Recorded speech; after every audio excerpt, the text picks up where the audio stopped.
Number 20 is Operation C by Konami. If you've ever played any of the NES Contra games before, then you'll know exactly what to expect with this. And Konami is a company that knew the Game Boy incredibly well and pumped out loads of classic games for the system. In fact, you'll be seeing their names a few times throughout this list. But what can I say about Operation C? As far as I'm aware, this is actually a completely original Contra game for the system. They did also release a Game Boy port of Contra 3 as well, which is also really good.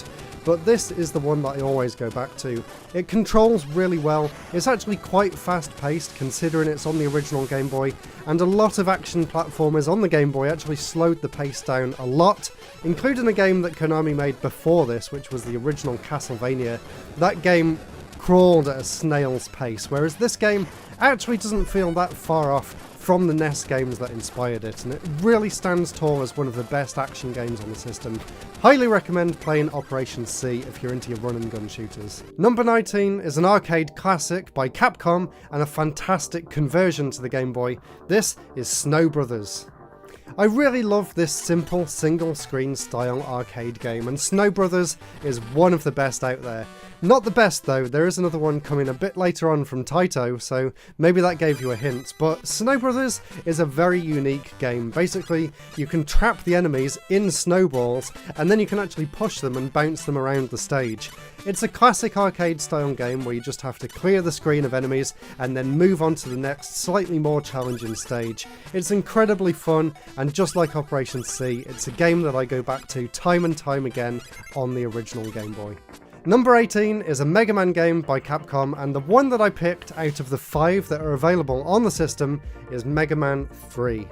Although a lot of people say that Mega Man 5 is the best one on the Game Boy because it comprises of all new levels exclusively made for the Game Boy, the one that I always go back to and the one that I've had the most fun with is Mega Man 3. Although it's called Mega Man 3, it actually combines the best of Mega Man 3 and Mega Man 4, so you get the powered up shot, and you also get to play through 4 of the Robot Masters from Mega Man 4, which is my favourite Mega Man game of all time.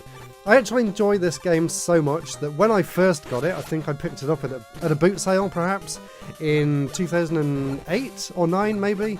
I actually did an entire Let's Play of this game on this channel about 13 or 14 years ago at this point, so if you are curious to see what my videos were like back then, like 13 years ago, and if you're curious about what Mega Man 3 on the Game Boy is all about, then definitely check that Let's Play series out. It is there somewhere in the depths of my channel at this point, but Mega Man 3, fantastic game. In fact, I love all of the original Mega Man games for the Game Boy, but this one is my favourite.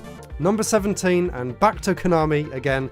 This is a follow-up to one of their worst games on the Game Boy. This is Castlevania 2 Belmont's Revenge, and this one is just an incredible leap forward in technology and gameplay and just fun as well. It takes everything that's great about the NES Castlevania games and puts them perfectly onto a Game Boy system. I also love the fact that you actually get to choose between one of 4 different starting locations, so if you are a little bit frustrated about not being able to get far enough in one of the levels, then you can actually choose a different level and try and tackle that one before going back and tackling one of the other ones.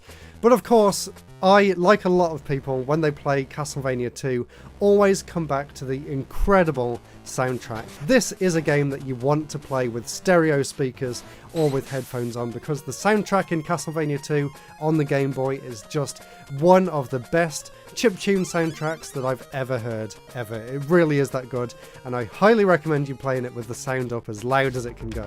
Number 16 now, and a game by HAL. Of course, it's a Kirby game, but which one is it? It is the original Kirby's Dream Land, and if you have a look at the front cover, you can see that Kirby is actually white in this one, because obviously the Game Boy is in black and white, and they hadn't really decided what Kirby should look like. I guess they'd only seen concept art and the pixel art in the game, so on the cover he is a little white ghost, which is really fun. But what else is really fun? The game itself. It's a very short game. In fact, while I was capturing footage for this video, I actually completed the entire game from start to finish, and it's just as much fun now as it was back in the day when I played this as a kid. Although it's only 20 minutes long and it's incredibly easy, it's also incredibly well thought out. The entire game is basically split up into 4 different levels, and each one of them is very memorable. In fact, this is probably one of the few games where I could actually draw the entire game out off by heart just from muscle memory of playing this game so much as a kid. I love the soundtrack, of course. This introduced a lot of classic Kirby music that we still know and love today. One thing that is missing from this game though is the fact that there's no copy abilities, so the only way to attack enemies in the original Kirby's Dream Land is actually to swallow them and then spit them back out, or to swallow the stars that some of the enemies make when they hit the ground or hit the air and stuff. It's a very, very simple game, but it's also extremely rewarding, and it also has some of the best graphics and physics on the Game Boy as well. And considering they made this so early on in the Game Boy's life, it really is a very big achievement for the Game Boy, and it holds up incredibly well today too. And if you are a fan of Kirby, you definitely owe it to yourself to go back and check out where he got his start. It is really fun. Number 15, and once again we're back to Konami for another classic game. This is Nemesis 2. They did actually release a Nemesis game right at the start of the Game Boy's life, and that one was pretty good. For those of you that don't know, Nemesis is kind of an offshoot of the Gradius series, so it has the same sort of mechanics. You have the same sort of level up weapon system, which we all know and love, and it's a fantastic system. But this game here, Nemesis 2 Return of the Hero, just takes everything up to the next level, and you can really see how much better Konami had got at programming for the original Game Boy. Just the intro stage to this is so cool. It goes at a really fast pace, it's really cinematic, you've got explosions in the background and you've got loads of enemies coming all over, and then it sort of settles down into a proper full-on Gradius experience, and it is honestly one of the best shoot-em-ups for the system, and I highly recommend it if you like Gradius and you want something a little bit different. Definitely check out Nemesis 2. Number 14, this is Shadow Warriors, also known as Ninja Gaiden Shadow. This is a completely original game in the Ninja Gaiden series exclusively for the Game Boy, and I honestly think that I prefer this Ninja Gaiden game over the Master System and the NES games. It really is that good. Tecmo did an incredible job, once again, just like Konami, of translating the gameplay perfectly onto the Game Boy. It is a little bit slower paced than you would expect from the NES or the Master System, but they more than make up for that in level design, and once again the music in this game is fantastic too. It really is one of the best action games on the system, and if you enjoy Ninja Gaiden and you want something a little bit different to try out, definitely recommend Shadow Warriors. Number 13 is actually a sequel to a game that we've had earlier in the list. This is Kirby's Dream Land 2. They took everything that was great about the original game, shrunk the sprites down just a little bit to fit onto the Game Boy screen a little bit better and to give you a bit more of a field of view, and they just went wild with this game. It's an absolutely massive Kirby adventure that takes a lot more inspiration from Kirby's Adventure for the NES. This is a full-featured Kirby game. You've got copy abilities, you've got animal buddies, which was something brand new for this game that they then carried forward into Dreamland 3 on the SNES, which is another one of my favourite games of all time. They just did everything right with this sequel. The music, once again, is just absolutely phenomenal. The one gripe that I have against this compared to the original is the fact that the levels themselves aren't quite as memorable as they are in the first game, but everything else is a step above, and it also has some really nice Super Game Boy support as well, so you get a nice border, and you also get some colour graphics as well. Number 12 is a really interesting game, and definitely one of my favourite puzzle/platformers that I've ever played. I originally fell in love with this series thanks to the Virtual Console on the Wii, because they released the NES version on there, and this is the Game Boy follow-up. This is called Solomon's Club, and it's a very interesting take on the puzzle platformer genre. Basically, you control this magician, I think, and you have a little wand, and you can either make or destroy blocks, basically, and you just have to find your way around the levels, collect all of the collectibles in the stage, destroy the enemies, find a key sometimes, and just get to the exit. It's a very simple concept, but they make some incredibly intricate and deep level design in this that really pushes your skills to the limits and makes sure that you understand the game mechanics to their fullest. It's a really great game, I love the concept and the execution was perfect. Number 11 is known in the UK as Mystic Quest, and it's known over in America as Final Fantasy Adventure, and I've actually got the American version right here.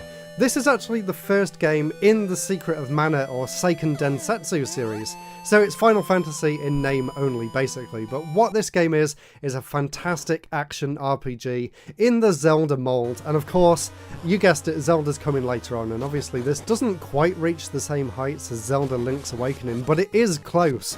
It is a really well made game. It feels a lot more focused than Zelda, it's a lot easier to find your way around. The overworld is great, and especially the music in the overworld, that brings back so many fantastic memories. And of course the game's been remade and remastered several times over the years, but honestly, I still go back and enjoy the original Game Boy game more than any of those remakes. So if you enjoy Secret of Mana or Seiken Densetsu 3, or obviously the more recent Trials of Mana on the Switch and PlayStation and stuff, I definitely recommend, if you're interested, going back and checking out where the series got its start. You might be pleasantly surprised like I was. And now we're down to the top 10, and before we get to the top 10, I just wanted to make it absolutely clear that this list of games here is only the games that I actually own in my personal collection. There's a load of Game Boy games out there that I haven't played or that I don't actually own personally, and I would love to try and visit some of those in the future, so let me know down below what games you think I missed out on this top games list, and I'll be sure to check them out. But for now, let's carry on with our list here, and number 10 is another puzzle platformer in the arcade style mould, and this is Bubble Bobble Part 2. Now this is a game that I grew up with as a kid. Literally every single day after school I would come back home, or I would go to my nan's house, which is actually the house that I'm in right now, and I would sit on the sofa downstairs in the living room right here, and I would just play Bubble Bobble Part 2 for hours and hours before I had to go home to my parents.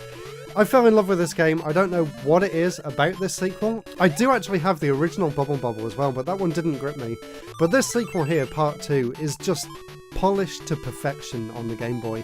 It has really nice big sprites. It does have a little bit of slowdown, but it's really nothing game breaking, but just the level design, the mechanics, the music, everything gelled together to make this one of my most favourite games on the system. And still to this day, I love the original Bubble Bobble series. And of course, like a lot of the other games, there's loads more games in the series on more modern consoles, but this is the one that I always come back to, and that must mean that there was something very special about this version.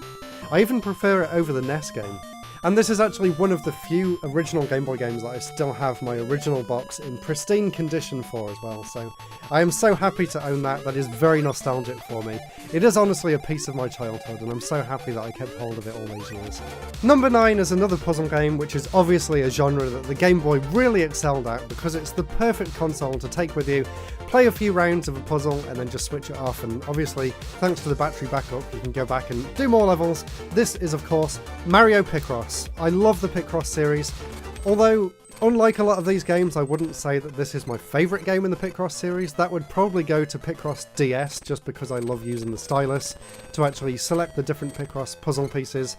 But as a starting point, Picross on the Game Boy is fantastic. It's just such a timeless idea for a puzzle. Obviously it goes back way before video games were even a thing, but having Mario as a mascot for this game and just having it on the go on the Game Boy is just a fantastic experience.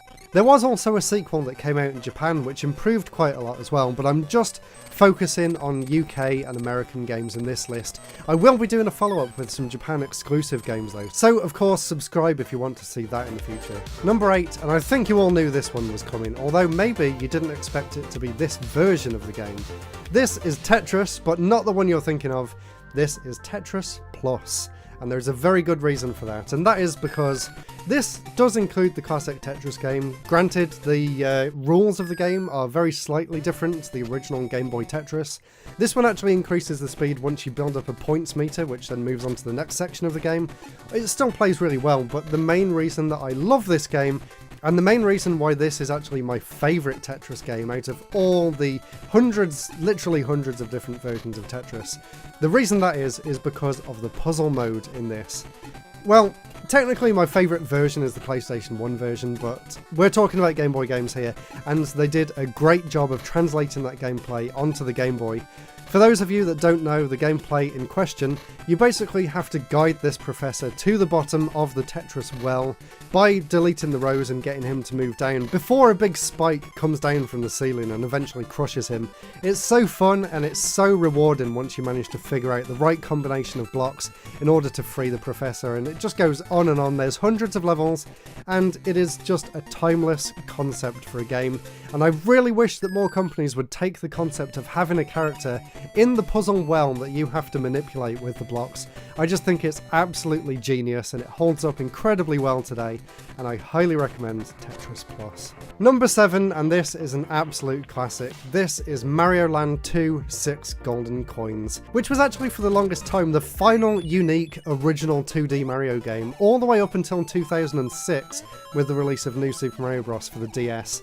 So basically this game had, I don't know, 12 or 13 years of being the latest 2D Mario game, and it did a lot of really original things. There's a lot of concepts in this game that we've never seen Nintendo revisit, really. They actually did a lot to improve on the first Super Mario Land. So if I'm being critical, I would actually put this above Mario Land 1, just because of the improved gameplay. Obviously the controls are much improved over the first one. The sprites also much more resemble the SNES Mario games, rather than the very basic sprites in the original Mario Land, and there's a lot of really unique and really memorable levels and environments in this game, like the Lego level that's set inside a giant Mario made out of Lego blocks, and then you've got the levels that are based on the moon with low gravity. It's so cool, it's such a fun, it's such a unique game, and I also love the world map on this too. But it's not my favourite Mario game on the system. Number 6 is a yellow cartridge, and I bet you can guess what this one is. Donkey Kong Land 2, of course. This is basically a reimagining of my favourite Donkey Kong game, which is Donkey Kong Country 2, and Rare did an incredible job of translating the SNES gameplay and the SNES art style down onto the original Game Boy. I love Donkey Kong Land 1 and 3 as well, but more than anything, I love Donkey Kong Land 2. I love playing as Dixie Kong for one thing. Dixie and Diddy are my favourite duo. I also love the different environments, I love the pirate theme, I love the amusement park, and I just love this game on the Game Boy. They did an incredible job of downscaling it onto the system, and when you're playing it on a Game Boy Color or on an emulator like I was, it actually separates the sprites from the background, which makes it a lot easier to play. And it did also have Super Game Boy support as well, which means that you could enjoy it on a TV and you'd get a nice border and a little bit of colour thrown in there as well. Although, if you were playing it on the TV, I guess you would just play the actual version of Donkey Kong Country 2 instead, but, you know, maybe you weren't lucky as a kid and had both, so this was definitely a good alternative. It's just such an incredible technical achievement that Rare managed to squeeze all of this onto one little Game Boy cartridge. And again, like I said about a lot of these games as well, the music, in fact, is absolutely incredible. I love the chiptune sounds out of the Game Boy, if you can't tell. Right, now we're down to the top 5, and these are not only 5 of the best games on the original Game Boy, but actually 5 of the best games ever.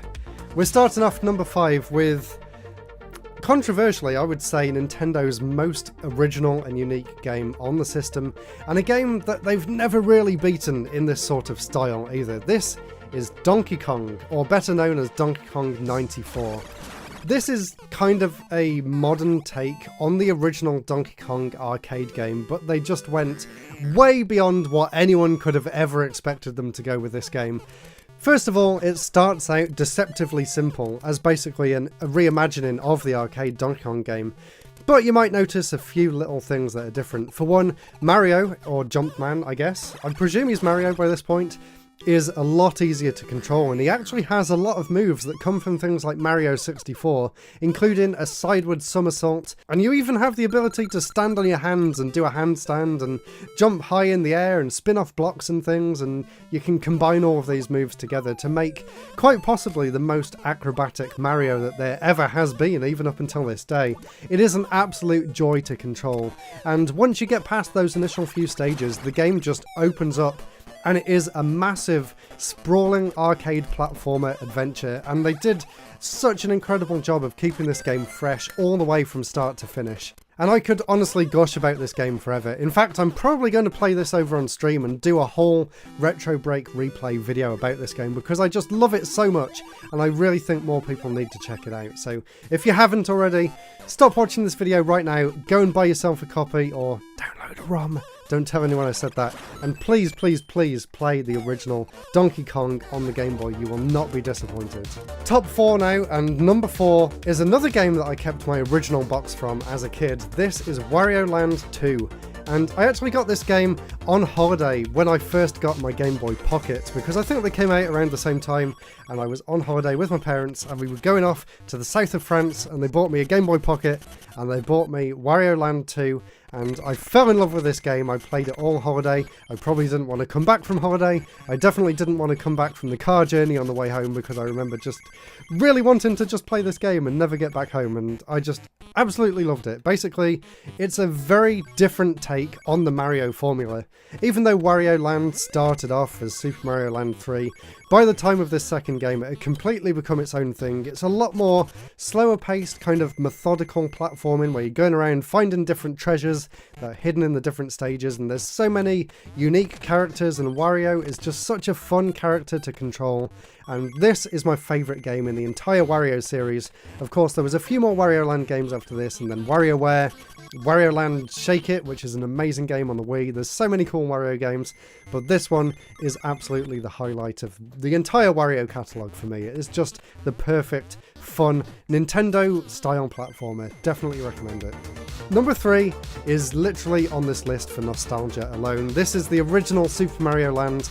And if you're thinking about this objectively, I would actually swap this one with Super Mario Land 2 and actually reverse those. But for me, Mario Land 1 is, more than anything, the one Game Boy game that I go back to more than anything else. I have mastered this game. In fact, back at college, I could actually match the world record speedrun for the original Super Mario Land.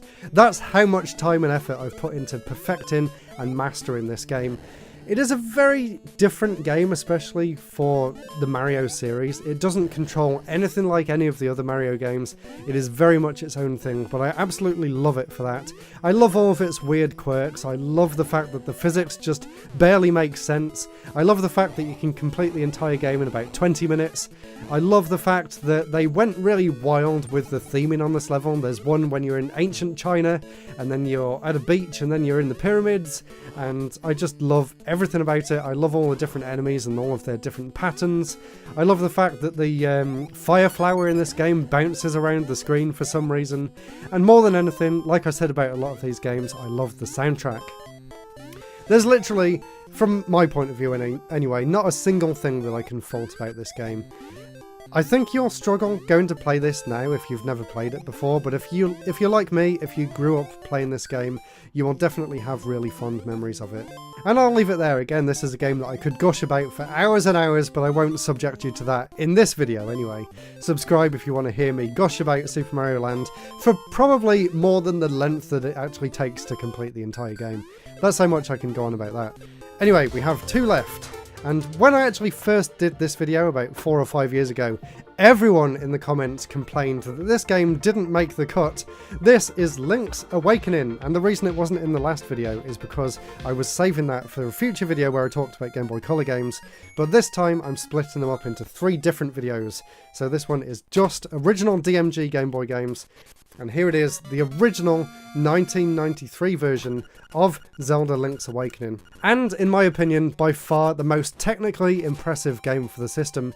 This isn't really a downscaled Zelda game at all. This is a full-featured, full-size Zelda adventure to rival Link to the Past. In some ways, I actually prefer this to Link to the Past even.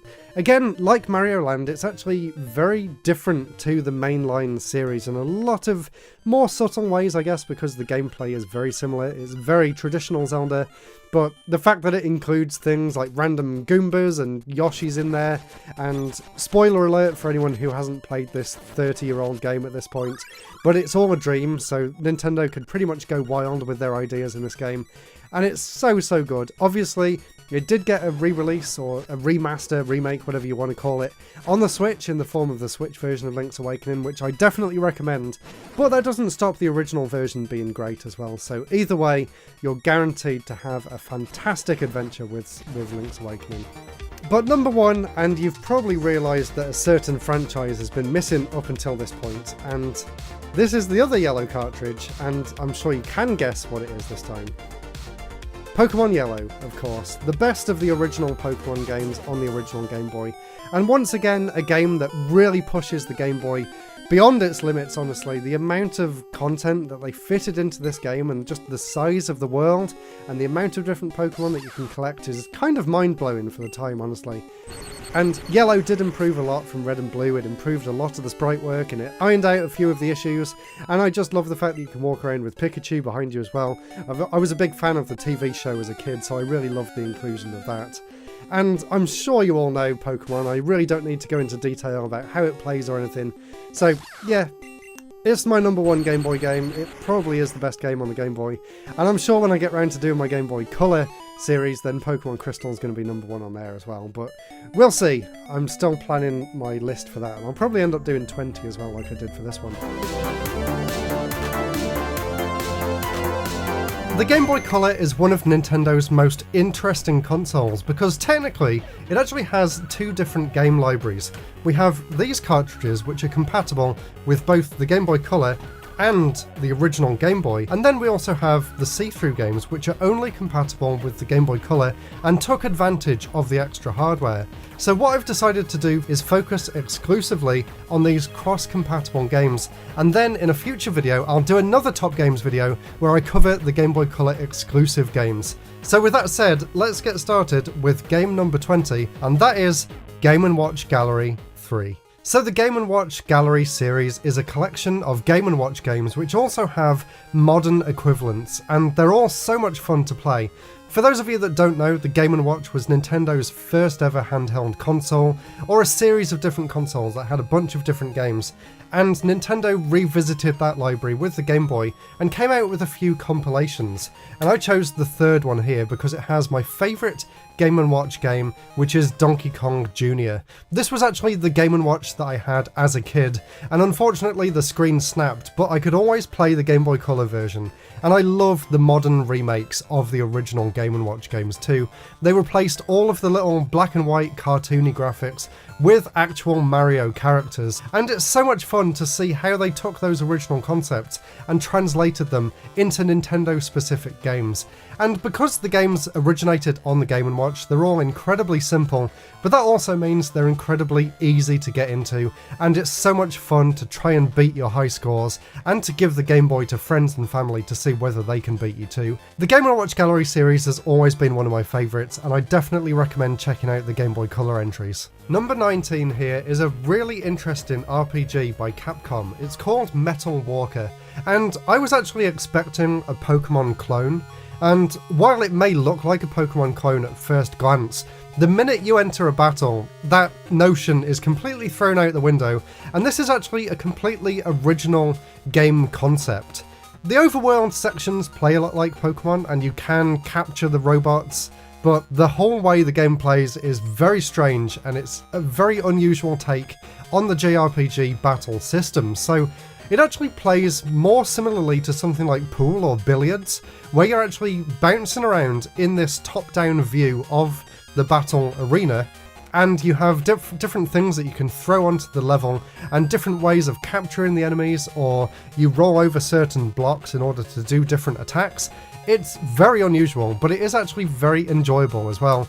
At first I was completely thrown off because I was just expecting a basic turn-based battle system, but once I got the hang of it, I actually really began to enjoy myself with this. And it's got a really interesting story. It's actually quite a well-told story for the Game Boy Color.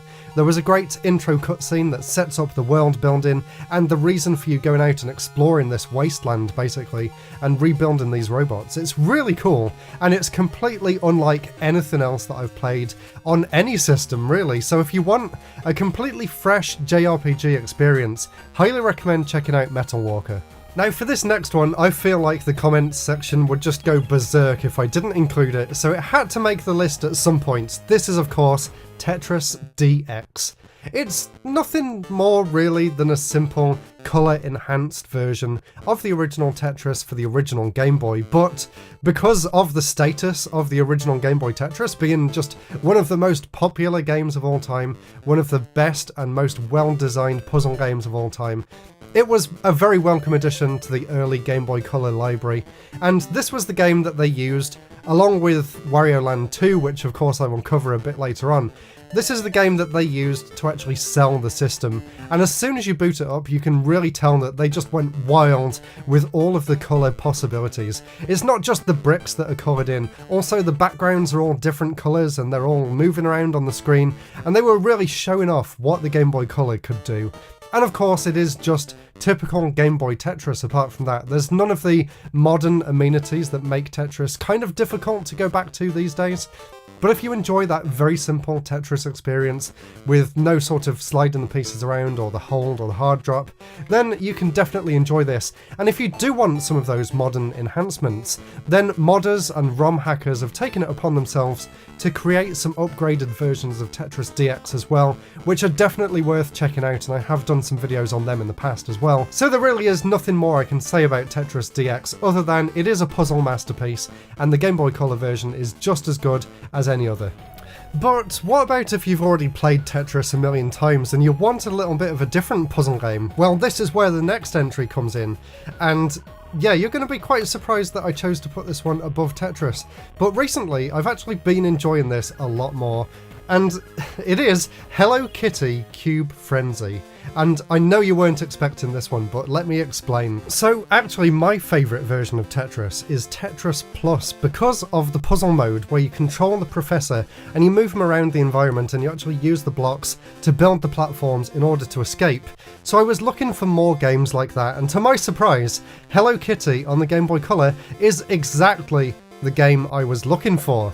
So basically it's Tetris insofar as the blocks fall down from the top of the screen, but what you need to do is actually maneuver Hello Kitty herself within these levels using the blocks to actually navigate the environment to collect all the items in the stage in order to move on to the next one. And of course there's a bunch of different obstacles in the levels as well. There's enemies that kick the blocks around, and also you have to worry about the fact that the blocks have a little bit of gravity as well, so you can kind of use it to your advantage to build different staircases and things. It's a really unique concept. It's a little bit different to how it works in Tetris Plus, but it was honestly for me one of the best surprises that I've had all year when I found out about this game, and I need you guys to check it out. It is so much fun. Next is Blaster Master Enemy Below, and a lot of people see this game and think that it is just a port of the NES original, but it's actually a very different, and in my opinion, a much better game than that one. For one thing, and this is probably because it's on the Game Boy, but the scale of the game is much reduced, and I actually think that makes for a much more enjoyable experience. It's a lot easier to find your way around, and I felt like I was just wandering around for hours in the NES original, just completely lost, whereas in this one I can easily, within an hour, get to the first boss and go through all of the different dungeons that I need to in order to get there and find some good upgrades. So from a beginner's point of view, it's a lot easier to get into, but also once you get more invested in the game, it is just so good. The atmosphere is fantastic. It kind of feels like a Metroid game on steroids for me personally. I actually much prefer Blaster Master Enemy Below than I do Metroid 2 in terms of Game Boy Metroid style adventures.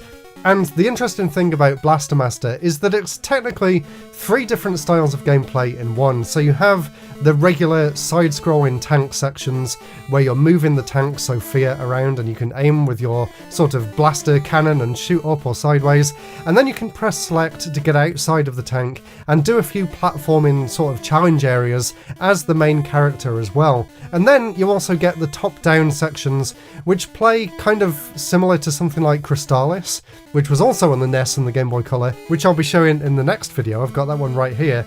So it's kind of a mix of 3 different genres of game, and it pulls it off incredibly well. And I will say, on the topic of Blaster Master, definitely check out the new games in the series too by Inti Creates. These are some of my favourite 2D games of the past decade, and it's so interesting to play this game and then go back and play the originals and see how Inti took their inspiration and just built upon them. And it really is not as hard as you would think to go back and play these originals, especially the Game Boy Color ones, so definitely check it out. Bomberman Tournament here for the Game Boy Advance is one of my favourite action RPGs, so I was very pleasantly surprised when I found out that there was actually a Bomberman RPG for the Game Boy Color as well. This is called Bomberman Quest, and it's basically Bomberman's answer to The Legend of Zelda. It has the same top-down structure, it even has dungeons just like a Zelda game, complete with their own puzzles and unlockable treasure chests and the same sort of progression, but there are a few interesting things that separate this from the traditional Zelda formula, and that comes from the items that you find when you kill the enemies on different screens. And first of all, just finding the enemies on the screens is quite interesting as well, because each time you encounter one, you get a little bit of back and forth dialogue, which I always thought was really fun, and they have some very interesting things to say as well. But when you defeat the enemy, you actually get a power-up from that enemy, and some of them you can take back to the shop at the beginning of the game and use that to retool your bombs. You can change your bomb types, you can use it to upgrade your speed and your weapons and everything like that. So it's a really interesting take on the Bomberman formula. It still feels like a classic Bomberman game, but it also at the same time feels like a top-down Zelda game as well. I would say personally that I don't enjoy it as much as Bomberman Tournament or some of the later Bomberman adventure games, but if you're curious where those sort of RPG Bomberman games got their start, definitely check out Bomberman Quest. So this is the other one of those launch titles that I was talking about. This is Wario Land 2. Not Wario Land 2 DX like Zelda, but this is basically the DX version of the original Game Boy Wario Land game. And this one, just like Zelda, was kind of a showcase of what was possible with the Game Boy Color. And Nintendo did a great job taking the original Game Boy game and upgrading it for color. As a kid, this was definitely my favourite game on the system. I would always play it every single day after school, and I just loved finding all of the different treasure pieces and trying to fill out that treasure map that you get. So at the end of each stage you have to try and guess what this number is, and then you can win a treasure piece, and I just loved going back to all the levels to try and 100% that grid. And there's so many little hidden secrets and different experimental paths that you can take, and the way that you use all of the different transformations as Wario to get to some of these different areas is really unique, and it's really fun, and it's still very original even today. There aren't really any other games that have taken that kind of transformation gameplay, because obviously in the Wario Land games you can't die, so actually being attacked by some of the enemies does weird things to you. So there's, for example, in this game, there's things that crush you, and then you can become a really flat version of Wario that when you jump in the air you sort of glide very slowly down like a leaf in the wind, and it's just a really unique concept, and they pulled it off incredibly well. And of course all of the other Wario Land games are great, and I'm sure I'll bring up the third game in the second part of these Game Boy Color games videos. Next is the Konami Collection. I've got volume 2 here, and there are actually 4 different ones, each with 4 different games included. This is the one that I had as a kid, so this is the one that I've chosen to show off in this Top Games video, but they're all worth checking out for various different reasons. They kind of all seem to have one highlight game, and then 2 or 3 mixed opinions games, and then one just throwaway dud. So in this case, Parodius is definitely the game that sells this collection. Parodius, for those of you that don't know, is an incredible horizontal scrolling shoot 'em up, and it's basically a parody of Gradius, and there's loads of really cool things about it. As well, in this game we also have Frogger, which was Konami's very famous arcade game, and that plays fantastic on here.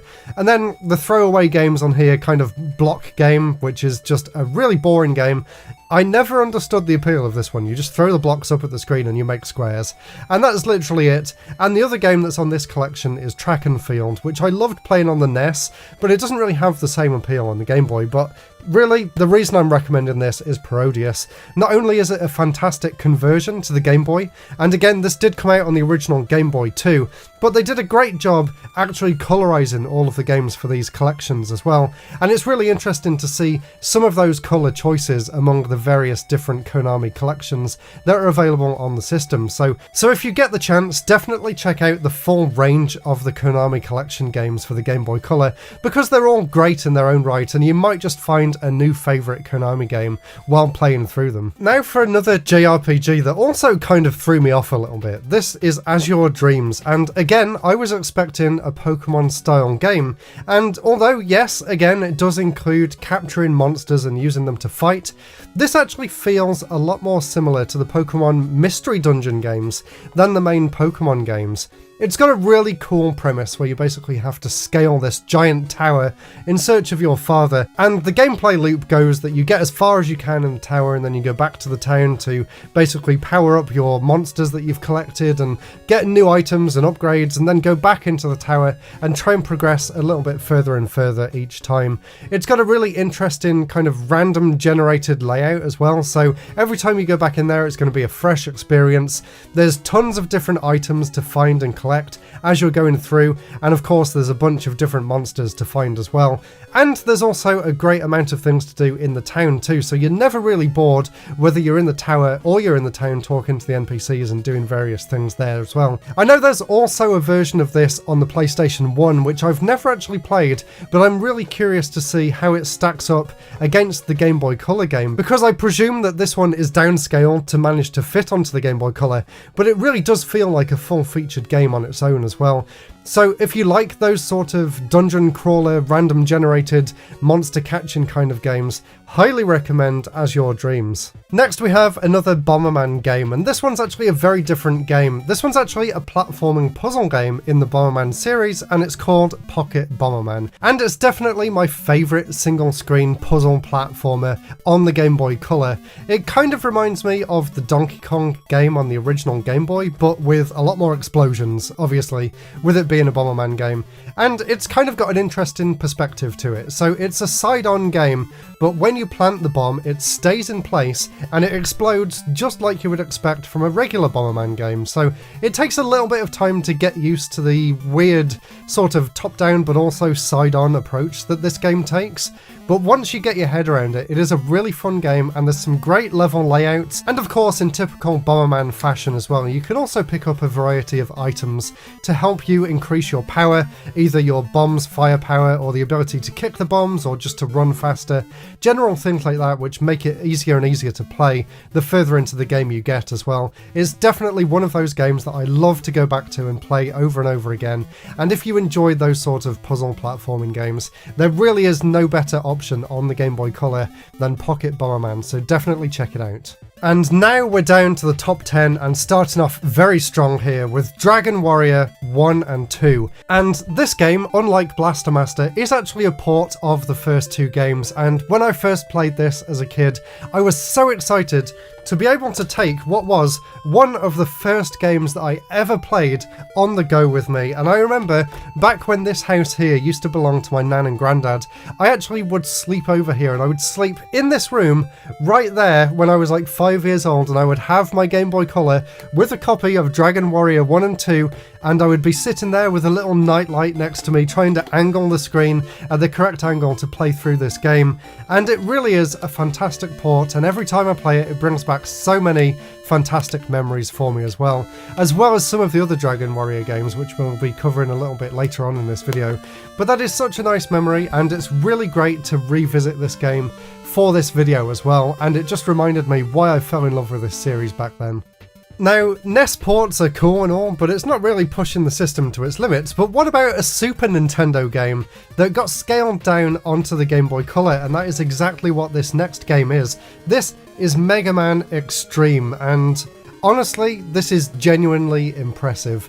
It's basically a Game Boy Color version of the original Mega Man X, complete with 8-bit renditions of the music and all of the stages and the boss fights. Everything's here, just downscaled into 8-bit. Like, if there was a NES version of Mega Man X, this is what it would be like. It is an incredible accomplishment from Capcom to pull this off, and for it to feel as fluid as it does as well. It basically is Mega Man X for the Game Boy. It has all of the features that you would expect. It has the wall jump and the slide, and it has the dash mechanic, and it's just fantastic. And it really is just so impressive to see what they managed to pull off on the Game Boy Color.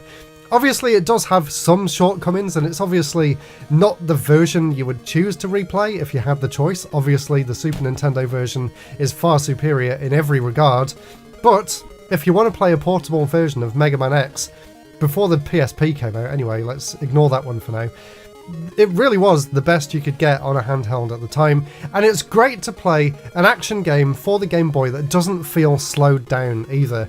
I remember in my Game Boy Top 20 that I did last year, I think, I was kind of complaining that a lot of the action games were slowed down because of the screen and the refresh rate and stuff, whereas this one on the Game Boy Color feels like it plays at the same speed as the SNES game, which is just fantastic. So yeah, I'm sure you can tell I am very impressed by this game, and it is a great entry in the Mega Man series. Next is a game series by Natsume that I'm sure a lot of people watching really enjoy, and that is the Harvest Moon games. There was 2 Harvest Moon games released that were dual compatible with the Game Boy and the Game Boy Color, and Harvest Moon 2 improved a lot from the first game. It introduced a whole town aspect as well, which I loved walking around, talking to all of the different people who run the shops and getting to know the villagers, and I love these portraits on the Game Boy Color as well. It really is one of my favourite things to see on the Game Boy Color screen is the portraits in Harvest Moon. I just think they look so cool. But the game itself is obviously just a very laid-back farming simulator. There's no real stress involved in this game. It doesn't have the dungeons of something like Rune Factory, which I think would have been really cool to add into this series, but it is very much focused just around trying to get more money, get more animals, make your farm look a little bit nicer, get to know the villagers, of course end up getting married, which is of course from Harvest Moon 2 onwards one of the big things in the series. It really did do everything right for the Game Boy though, and it just feels like such a cozy place that you could really make your own.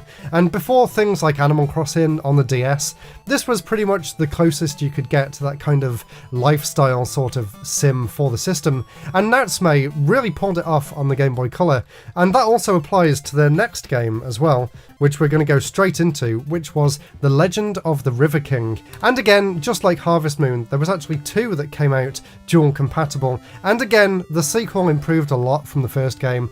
The first one feels kind of slow and clunky, but the second game definitely smoothed things out a lot.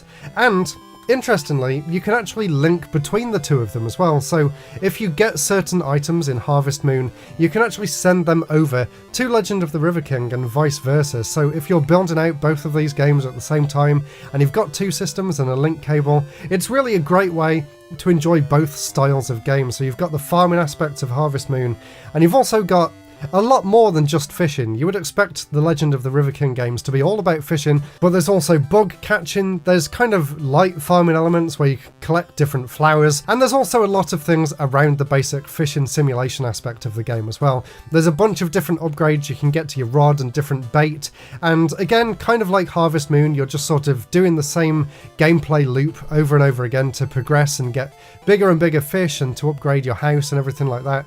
And both of these games put together definitely make 2 of the most relaxing games on the system, and if you want to play a game where you can just get lost in it for hours and hours and really make it your own, that is what Natsume was so good at back then, and they really pulled it off with both of these games, and they are 2 of the best games in their respective genres too.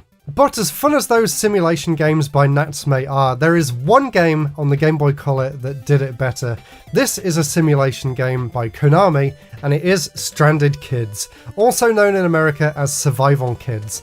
And I'm a massive fan of the DS game Lost in Blue, so when I found out that there was a prequel to it on the Game Boy Color, I knew one day I had to track it down, and it was a very expensive game, and it took me a long time to be able to get my hands on it, and I'm so happy that I finally have it complete in box, and I actually played it on stream just after I got the game earlier this year, and I was just blown away. In some ways, I think it's even better than Lost in Blue. It really was just an incredibly well-made game for the time. It even has crafting mechanics, which is obviously a staple of modern-day survival games, but to see that sort of gameplay system being implemented on the Game Boy Color like 20 years before it even became commonplace on PC and console is just an incredible game from start to finish. You really feel the isolation of being stranded on this island, and you really feel the desperation as well, always having to worry about your hunger and your thirst, and even progressing in the game and actually trying to find a way off the island as well. It really is. Lost in Blue distilled into the perfect formula, and to see it running on the Game Boy Color and to see all of the different options and all of the many different endings that this game has as well, it really is a sight to behold, and I honestly think it was worth the insane price that I paid to get this complete in box, because it is really a one-of-a-kind game for the system, and definitely give it a try if you haven't already. I really think you'll be pleasantly surprised, just like I was. Next is another Dragon Warrior game, and another one that I played as a kid, and at the time I actually enjoyed this more than Pokemon, which is crazy to think these days. That was Dragon Warrior Monsters, and I've been back and played it since then, and I can see that the first game in the Dragon Warrior Monsters series at least was actually a very simple game. When I was playing it to capture footage for this video, it actually reminded me a bit more of Azure Dreams than it did Pokemon. The idea that you've got this sort of hub area to start out with and to build up your team, and then you go into these smaller sort of dungeon sections, which are just kind of like random graphics thrown together and a few items dotted around and monsters to fight. And the big thing about this game is that you're collecting the monsters, you're fighting them, and then you're building up your monsters to be able to fight in these tournaments. It's a great gameplay loop, but it is very simple, especially compared to some of the games that came after, which is what I'm moving on to right now, which is Dragon Warrior Monsters 2. And just like Pokemon, there was two different versions of this game. This one is Tara's Adventure, and there's also another version, and you could obviously link the two together. This one is a massive improvement over the first Dragon Warrior Monsters game. For one thing, it has more of an overarching story now, rather than just fighting your way into this tournament. And the dungeon areas actually have their own stories as well, complete with towns and NPCs and sort of integrated stories into those different areas. And then as well as that, you also have your farm and the overworld that you go back to, just like the first game. And using this farm, that's where you can create the new monsters, you can breed to get different combinations of monsters and then go back using the keys into this magic mirror. And it's just a great gameplay loop, just like the first game. And I love everything about both of these games. The battle system is fantastic. The graphics and the sound effects are so nostalgic.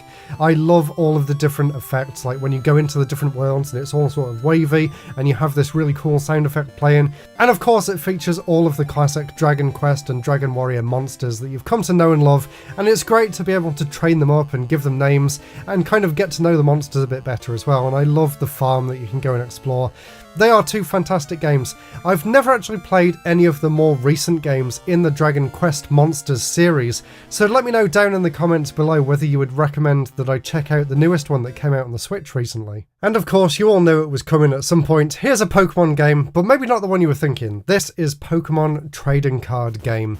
And this is fantastic. More than any other game on the Game Boy Color, this is the game that I go back to if I just want a quick session of something to play. It really is perfect. They just nailed the rule set and the essence of the trading card game and pulled it off spectacularly. I love the fact that you get the different booster packs and you can use that to make your own deck stronger. And I also love the very simplified RPG sections of this as well.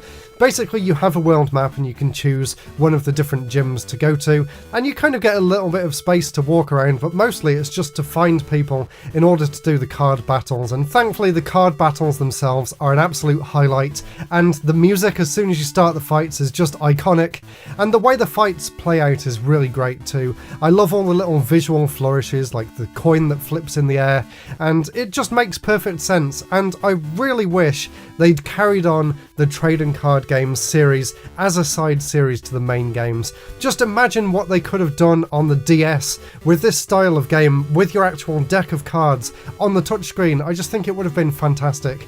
But what is here is good in itself, and it really has held up to the test of time very well. Obviously, it only features the original Pokemon. There was actually an expanded version that came out in Japan, which has an English translation with a few extra packs, but basically it's exactly the same game as this one, so you're not really missing out on that much. And it really is fun to go back to, and even today, like I said, it holds up extremely well. So if you enjoy the Pokemon trading card game, there really is no reason not to give this one a go. Of course, no top Nintendo games list is complete without a Zelda title, and of course this one was coming. This is The Legend of Zelda Link's Awakening DX. Again, just like some of the earlier games that I've mentioned in this video, this was one that took the original black and white game and gave it some extra colour. But as well as that, this one also introduced a brand new colour dungeon as well, which takes advantage of the new colour display. And it's a fantastic Zelda game. In fact, a lot of people say that this is the best 2D Zelda game. I wouldn't quite say it's the best, but it's definitely in the top 3, maybe, so definitely check it out if you've never played it before. Obviously, it had a great remake on the Switch, but that doesn't stop the original being just as fun as it was back then. This was another one that I had as a kid as well, and I remember I actually took it to school one day when we were allowed to take in our own toys and things from home, and I sat at the back of the class playing Zelda Link's Awakening DX on my Game Boy Color for the entire day, just ignoring everything else that was going on around me because I was so engrossed in this game.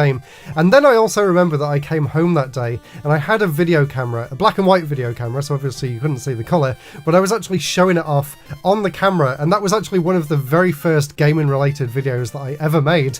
So that is just such a great story, and this game kind of ties into how you're actually seeing me here today on YouTube. So it is thanks to this game partially that I'm actually here sharing this list with you all now. And of course you all saw this coming, and I'll throw them both in because they're basically the same game. Pokemon Gold and Pokemon Silver. There really is no better game for the system, and in my opinion there really is no better Pokemon game either.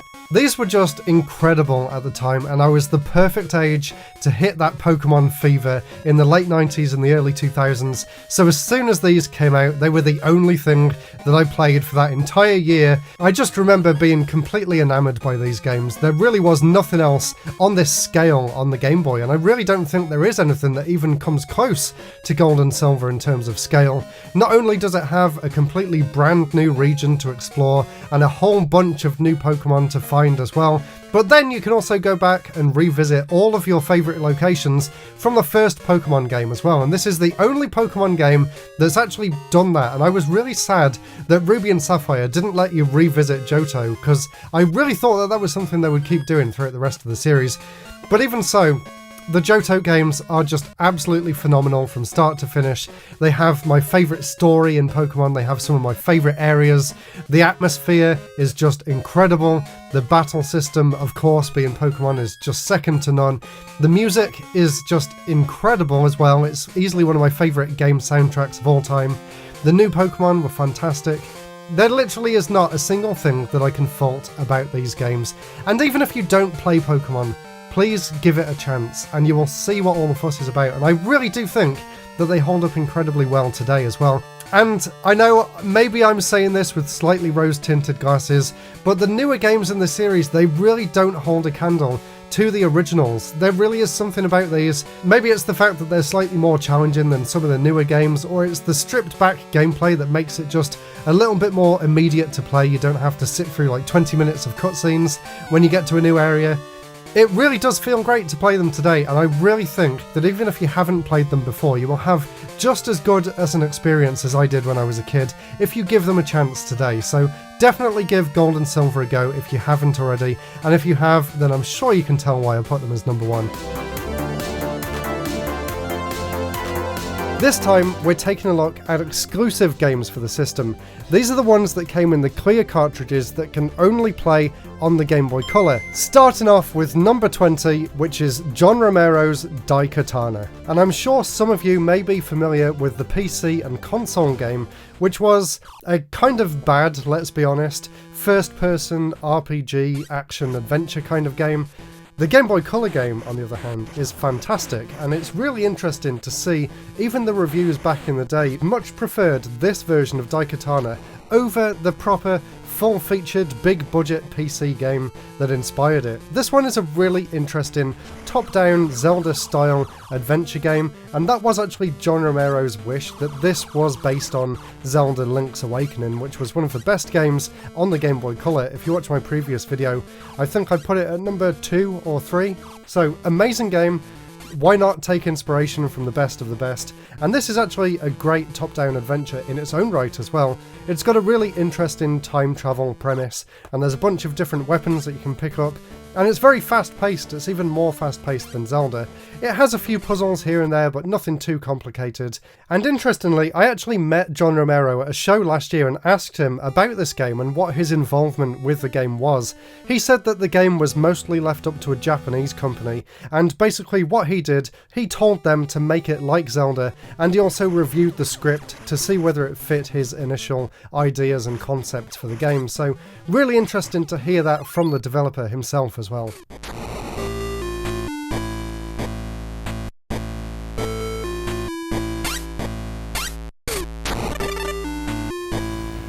The next game here, number 19, is a very unique genre for the Game Boy Color. In fact, this might actually be the only example of this kind of game on the entire system. The game is called Deja Vu 1 and 2, and for the longest time, ever since I saw this in magazines as a kid, I wanted to get my hands on it, and I did so about a year ago at this point, and I have to say, even though the concept of the game and the way the game plays is quite archaic and difficult to kind of wrap your head around these days, once you figure out the idiosyncrasies of the control system and how to interact with the environment, buried under there is actually a really deep and engaging story, and it's told very well. It almost feels like you're reading a novel at times, and this kind of feels like a precursor to something like Hotel Dusk, which came out on the DS a few years later.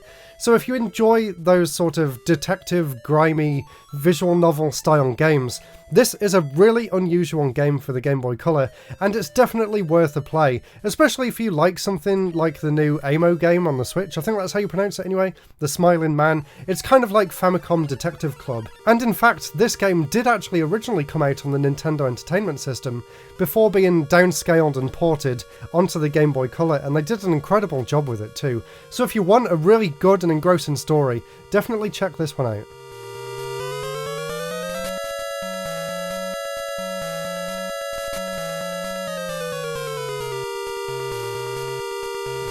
I've tried to mix the different styles of game up in this video, so next is one of my favourite puzzle platformers for the system. This is one that's actually getting a re-release fairly soon on the Chromatic, so look forward to that updated version of the game. This is Toki Tori, one of the last games that was released on the system by Capcom, and Capcom had a fantastic run on the Game Boy Color, by the way, and we'll definitely be seeing them more in the future. This one is kind of a single screen, well, it kind of scrolls a little bit, but they're kind of level by level screens where you control this little chick here who just hatched out of an egg, and you get different abilities as you're playing through the game. Like you have the ability to teleport between certain walls, and you get the ability to draw bridges, and the game gets progressively more and more complex as it goes along. So if you enjoy those sort of kind of simple but constantly evolving puzzles, then definitely check out Toki Tori. It was one of my favourite games back then, and I still really enjoy going back and playing it more today.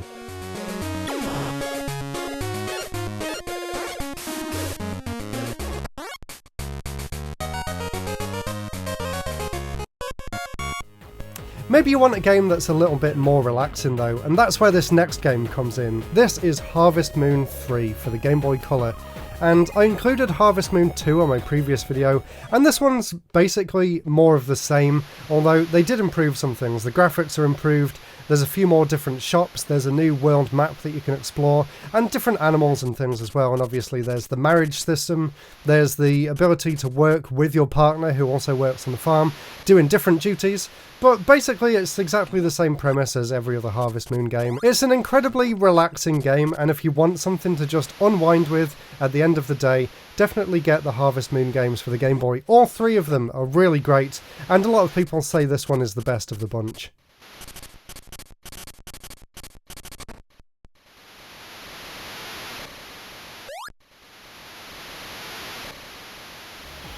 Now, I said there was going to be more Capcom goodness in this video, and this is Resident Evil Gaiden, one of the last games released on the system, and it was released in very limited quantities, so I'm very happy to own this complete in box physical version right here, and the game itself is actually really good as well. Way better than it has any right to be for the Game Boy Color, if I'm quite honest. I've actually played through this game entirely twice now.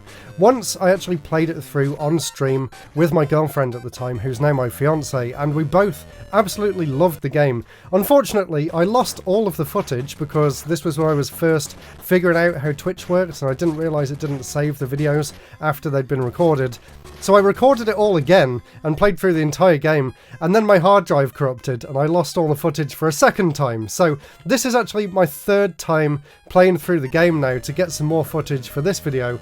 But in terms of Resident Evil, it's actually really well made. You can tell that they really loved the source material, and it kind of feels like a precursor to the 3DS game Resident Evil Revelations, which was also set on a boat as well. So if you like the Resident Evil series and you want to kind of see a more obscure take on the series and kind of how they demade the game onto an 8-bit system, definitely recommend Resident Evil Gaiden. I also love the first-person zombie shooting mechanics as well. Most of the game's top-down, where you're doing the regular exploration and puzzle solving, but when you get into a fight, it's got this really interesting battle system where the zombies can come at you from different angles, and you have this bar that goes across the bottom of the screen that you have to stop at the right time in order to hit them. I think it looks really cool and it plays really well too, so definitely check it out if you're a fan of the Resident Evil series.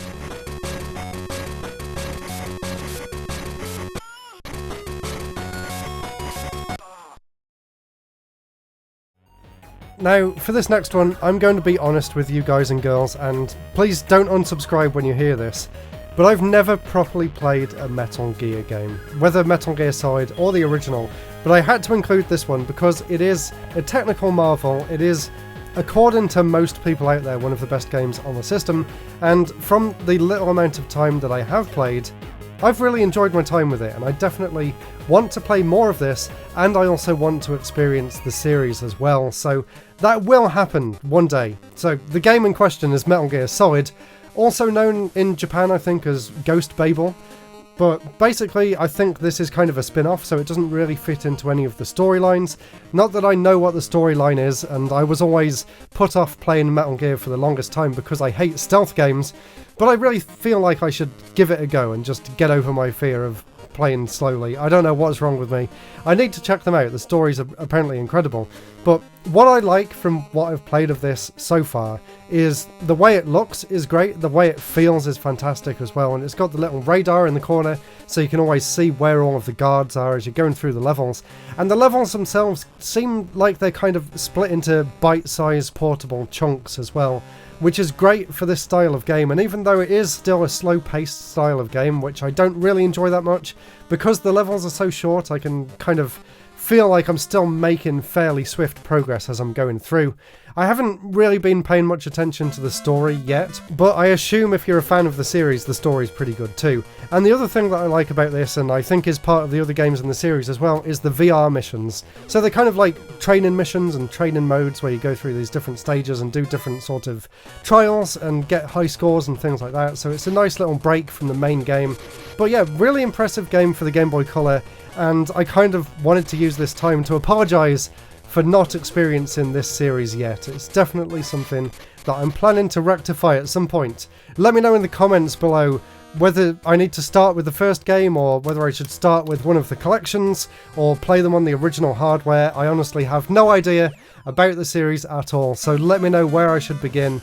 Let me know what you think I will think of the games, and I will definitely give them a try in the new year.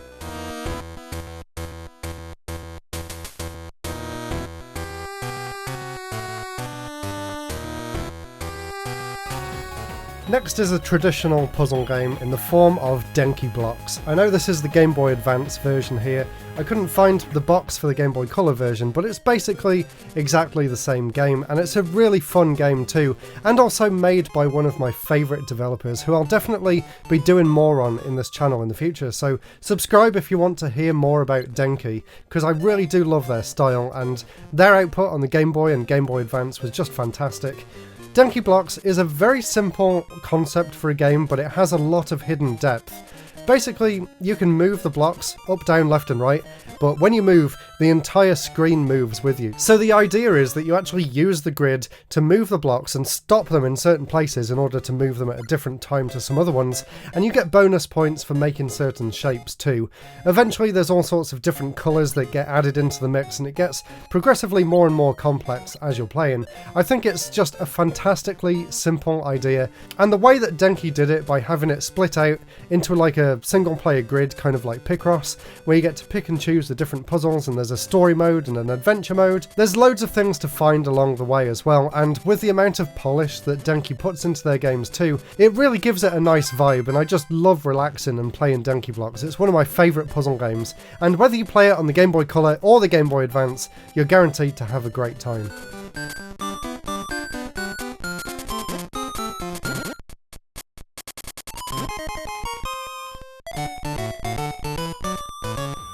Next is Micro Machines V3, and I just love the Micro Machines games. The physics are always just absolutely fantastic, and this one includes a range of different vehicles, from sports cars to Formula 1 cars to tanks that actually have shootable cannons that you can use to fire at the enemies.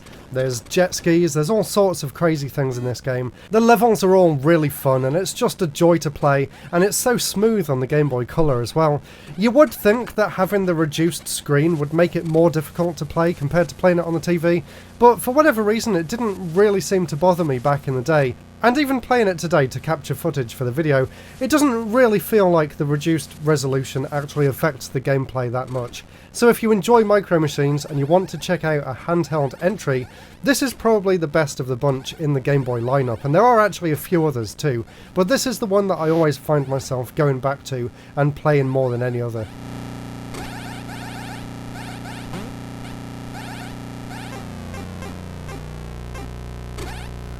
Next is Crystallis, which is a fantastic top-down action-adventure game. Again, like Daikatana, it's in the Zelda mold, but I actually prefer to think of this game kind of more similar to Nintendo's equivalent of the Master System game Golvelius.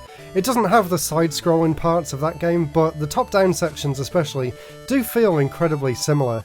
This is just a fantastic game all round, and again, it's actually a port from the home console down onto the Game Boy Color, and they did an incredible job. I think with this one the screen is shrunk down quite a bit because they do actually retain the same size sprites, but look past that and there's a great game under here, and it's a game that I really need to try and play more of as well.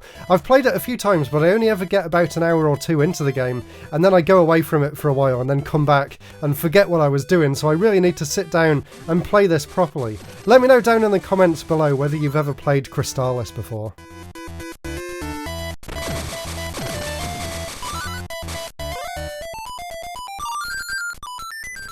Now for another puzzle game. This one is Kik's Adventure, and before I tell you about the game, this has by far the worst translation that I've ever seen in any game. It is honestly, the first time I played this, I was just laughing out loud at the fact that nothing any of the characters say makes any sense whatsoever.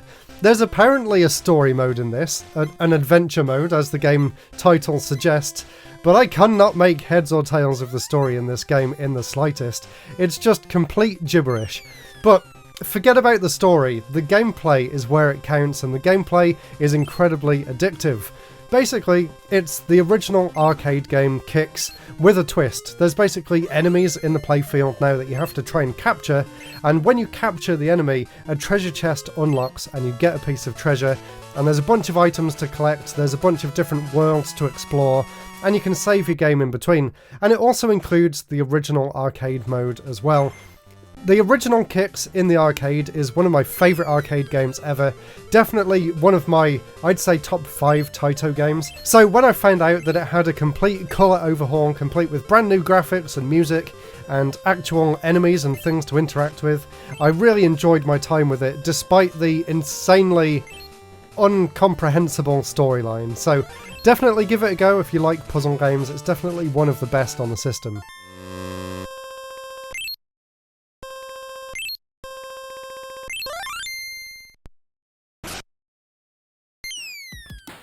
Now we're down to the top 10 and we're kicking it off with a banger. This is Mega Man Extreme 2. And like I said about the first Mega Man Extreme game in my last video, this one also takes the best bits from Mega Man X. In this case it takes bits from Mega Man X2 and Mega Man X3, which also means, yes, you can play as Zero in this game as well. So not only can you play through as Mega Man with his Mega Buster and the dash move and all the upgrades that you would expect, you also get to play as Zero, who has his beam katana thing that you can use to slice through the enemies, and the double jump and all that cool stuff as well. So it's a great game. And like I said about some of the other games as well, especially with something like Donkey Kong Country, it's incredible what Capcom was able to do with this to downscale the gameplay and the physics and everything onto the Game Boy Color. Again, they did an incredible job. It's one of my favourite platformers for the system, and I've never actually managed to complete this one, but I have been thinking actually of playing through all of the Mega Man Game Boy and Game Boy Color games. So let me know whether that's something you'd like to see on the channel or for me to stream in the future, and I'll definitely try and do that next year. So definitely check out Mega Man Extreme 2 if you like Mega Man games and you want a really fun action platformer for the Game Boy Color.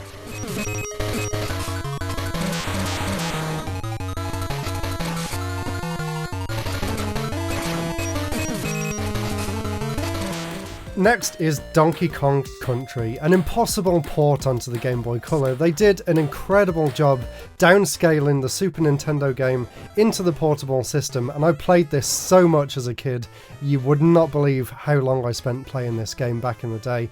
Every single day after school when I wasn't playing Pokemon or Bubble Bobble, it would be Donkey Kong Country, either at home on the SNES or here at my grandparents' house on the Game Boy Color, and it's an incredible version of the game. It plays incredibly well, and unlike the previous three Donkey Kong games, the Donkey Kong Land games for the original Game Boy, this one doesn't suffer the same issue where it's kind of hard to differentiate the sprites from the backgrounds, because of course this time everything's in full colour and it's a lot easier to see what you're doing, and there's a lot less kind of weird flickering going on with the pixels and the way the screen's made up, so it just feels a lot more cohesive, and it honestly feels just as fun to play as the Super Nintendo game, and unless you're comparing them side by side, it really is as close as you could get to a console perfect game on the go. And playing it again to capture footage for this video, I am just so impressed by the talented programmers that managed to pull this off. It really does feel just as good as the Super Nintendo game.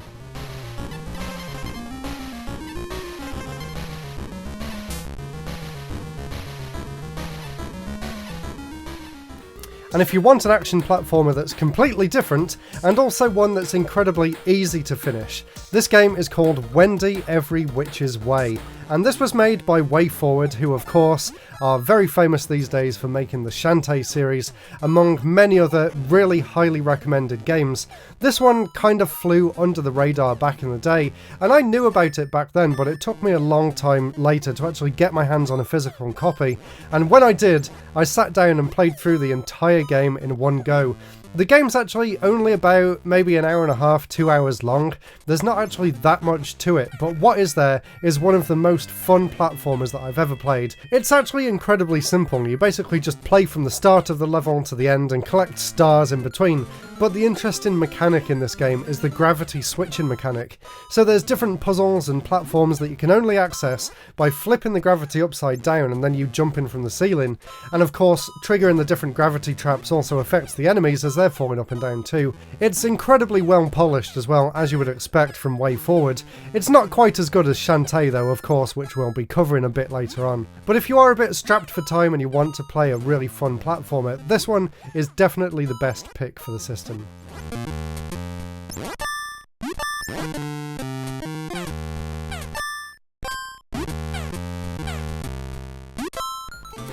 Next is a game that's very relevant at the moment actually, because the HD 2D remake just came out. That is of course Dragon Warrior 3, also known these days as Dragon Quest 3, but back then it was Dragon Warrior, and this is, in many people's opinion, the definitive way to play Dragon Warrior 3.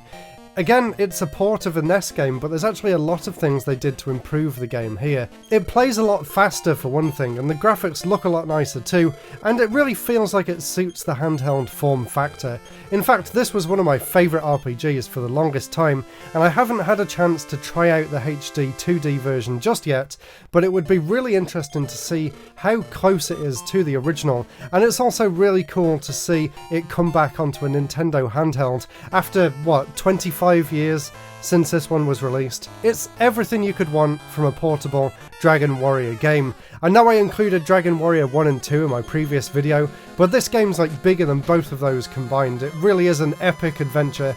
It's got all of the traditional Dragon Quest things that you know and love these days, and it has a really interesting mechanic where you can actually recruit different party members as well. You don't actually go out and find them throughout the story, you actually get them right from the beginning, which is a really cool thing in this game too.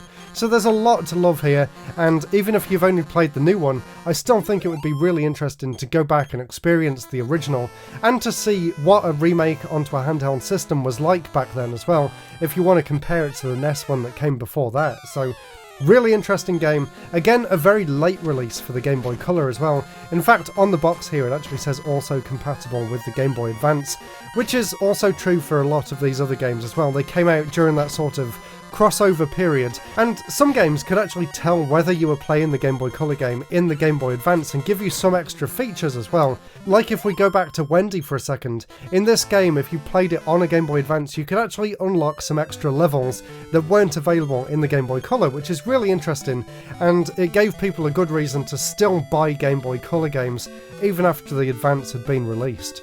And I always found it really strange that there wasn't a Dragon Warrior game, at least not a proper RPG or one of the Monsters games, on the Game Boy Advance. There was loads on the Game Boy and Game Boy Color, and then the Game Boy Advance had nothing outside of, I think, that one Rocket Slime game that came out for it, which apparently is really good, but I've never played it before. But anyway, Dragon Warrior 3, definitely one of the best games in the entire series. Definitely check it out if you like traditional RPGs.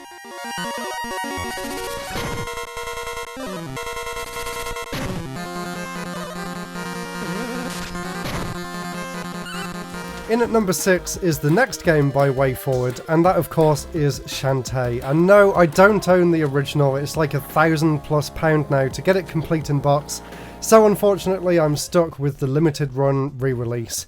And the first time I ever played this game was actually on the 3DS eShop, after I'd already played all of the other Shantae games in the series up until that point. My first exposure with the series was the one on the DSi that came out when that DSiWare store launched, I think, and I absolutely loved it, and since then I've loved the entire series, the Game Boy Color one included, and it was great to see where they got their start, and actually it's very similar to some of the more modern games in the Shantae series. I do feel like the screen is very much crushed in this one, you can barely see where you're going half the time, but the game itself is great. And the reason that I love the Shantae series so much is because it reminds me of two of my favourite games from the Mega Drive and the Master System, those being Wonder Boy 3 and Monster World 4. In fact, I'm pretty sure that Monster World 4 was the inspiration for Shantae. And it is a really big game as well, you can tell the developers put so much time into creating this. And it's got a really interesting backstory as well, where the developers were kind of creating this on the side while they were working on some less interesting licensed games for the Game Boy Color in order to keep the lights on at the studio, but they were allowed to do this, and Capcom made them a deal to release it in very limited quantities, hence the very, very hefty price tag today. Although obviously you can't get this limited run version anymore either because it's out of stock, but I'm sure it's still a lot cheaper to try and find this version on eBay than to try and find the original, or you know, there's other methods to play it as well, let's say that. So definitely check it out if you like platformers, and if you like the Shantae series, it's really interesting to see where they got their start and just how much they got right from the very first game too.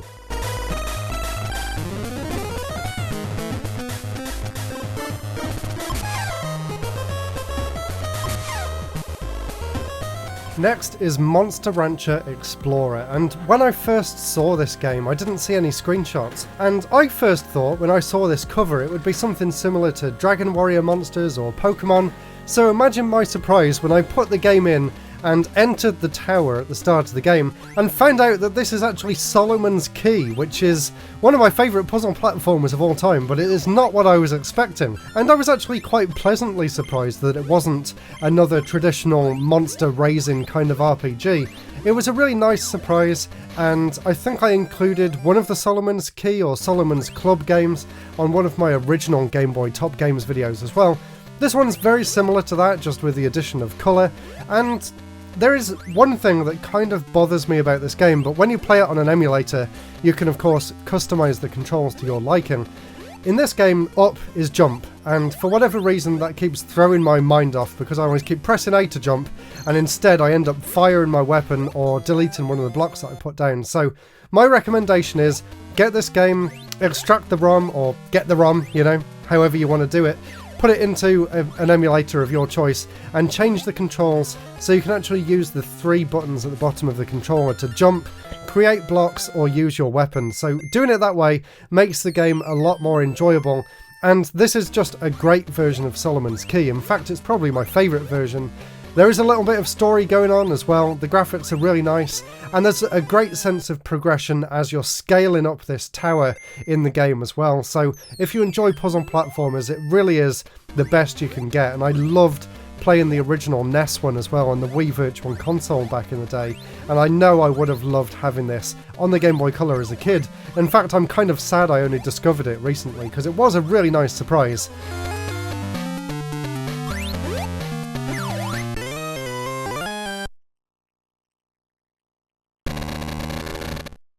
Next is Lufia the Legend Returns, and Lufia is actually one of my all-time favourite RPGs. The second game here on the Super Nintendo is just an absolute masterpiece.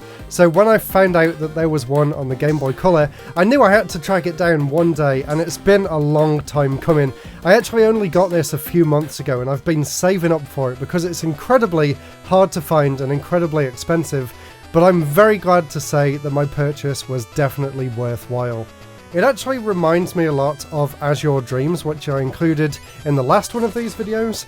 It's very much a more roguelike dungeon crawler style game than the original, which is a much more sort of linear style JRPG progression. It actually has a few enhancements over the SNES games as well. The battle system seems, so far at least, to be a lot more intricate and complex. You can basically get a cast of different characters and you arrange them on this grid, and depending on what colours they have and what numbers they have, and you can basically use these numbers and these positions on the grid to your advantage and give yourself different upgrades based on who's in your party.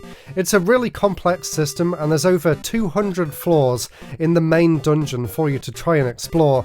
And I was a little bit worried at first that the dungeon would be the entire game, kind of like it is with As Your Dreams, but there is actually a lot more to it as well. There is still an overworld map, there's a bunch of different towns to explore, there's actually dungeons outside the main tower dungeon as well. So I am incredibly happy with this game, and I will definitely be playing more of it in the future. Let me know whether you've played it before or any of the Lufia games, and let me know which one's your favourite as well. And like I said, the second game is just absolutely phenomenal. If you've got a SNES and you want a good RPG to play, this one has to be in like the top 3 on the SNES and maybe like the top 5 of the entire generation. It is that good. But Lufia 3 is definitely one of the best JRPGs on the Game Boy Color.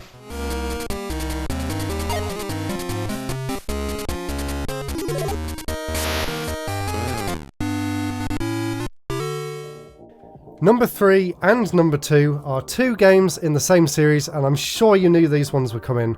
Oracle of Ages and Oracle of Seasons, 2 games in the Legend of Zelda series, and a lot of people mistakenly think that these are actually very similar games, but they're actually quite different. Sure, they feature the same graphics and the same environment, but the way these games play is actually very different. So I'm actually putting Oracle of Seasons as number 3 and Ages as number 2, and let me explain why. So Seasons is very much more action focused, it's not so heavy on the puzzles, Basically in this game the seasons are changing, obviously, as the title suggests, and as you're playing through the area, different places sort of open and close depending on what season it is. It's a kind of simple Zelda game. That's definitely not a bad thing at all, but it's definitely more focused on the combat elements and trying to fight your way through the dungeons rather than solving complex puzzles. Whereas Ages, on the other hand, is the complete opposite end of the spectrum. This is one of the most intricate Zelda games there is, where it kind of sees you coming in and out of dungeons and changing time periods to actually work out how things will affect the past and the future as well in order to solve puzzles in the overworld and in the dungeons. And this is the one that I grew up with. This is one that I got when it was released, and it actually took me a lot longer to get my hands on Seasons.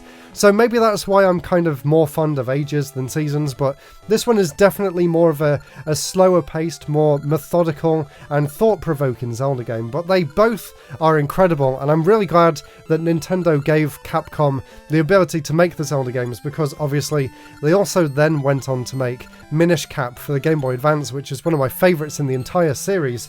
But definitely check out both of these, and I think they're available now on the Switch as well, so they are definitely worth checking out. And of course, when you play them both as well, you also unlock passwords when you finish one to transfer into the other game, and there was this whole development around the fact that it was originally going to be 3 games in sort of a Triforce series, but they had to scale it down into just the 2 that officially came out at the end of the Game Boy Color's life. And they are both incredible games, and not just 2 of the best games on the Game Boy Color, but 2 of the best games in the entire Zelda series, and 2 of the best games ever made, for sure.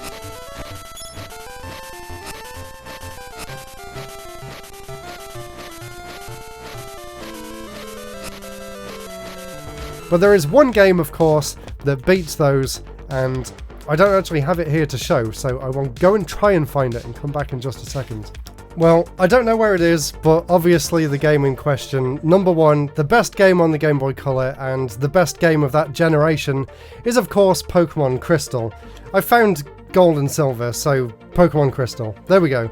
Of course, it's just everything you could ever want from a Pokemon game. It just perfected the formula that from the original games, and it added so much more in terms of the lore, in terms of the incredible new Pokemon and the new environments, and then of course the amazing fact that once you beat the Elite Four, you can then go back and re-experience Kanto all over again in a different order and relive those original Red and Blue memories as well. And there was a load of great improvements for Crystal in particular as well, like the Battle Tower, like being able to play as a female trainer as well as male. And my personal thing, as a kid, I really loved the way the town names came down on different designs for each area that you went into. I just thought it was a really nice little attention to detail, and still to this day, Crystal is probably my favourite Pokemon game in the entire series. I really enjoyed Heart Gold and Soul Silver as well, that generation's remake on the DS, but there is something about the sprites of the original and the original soundtrack that are just so incredibly nostalgic to me, and probably to a lot of you watching as well.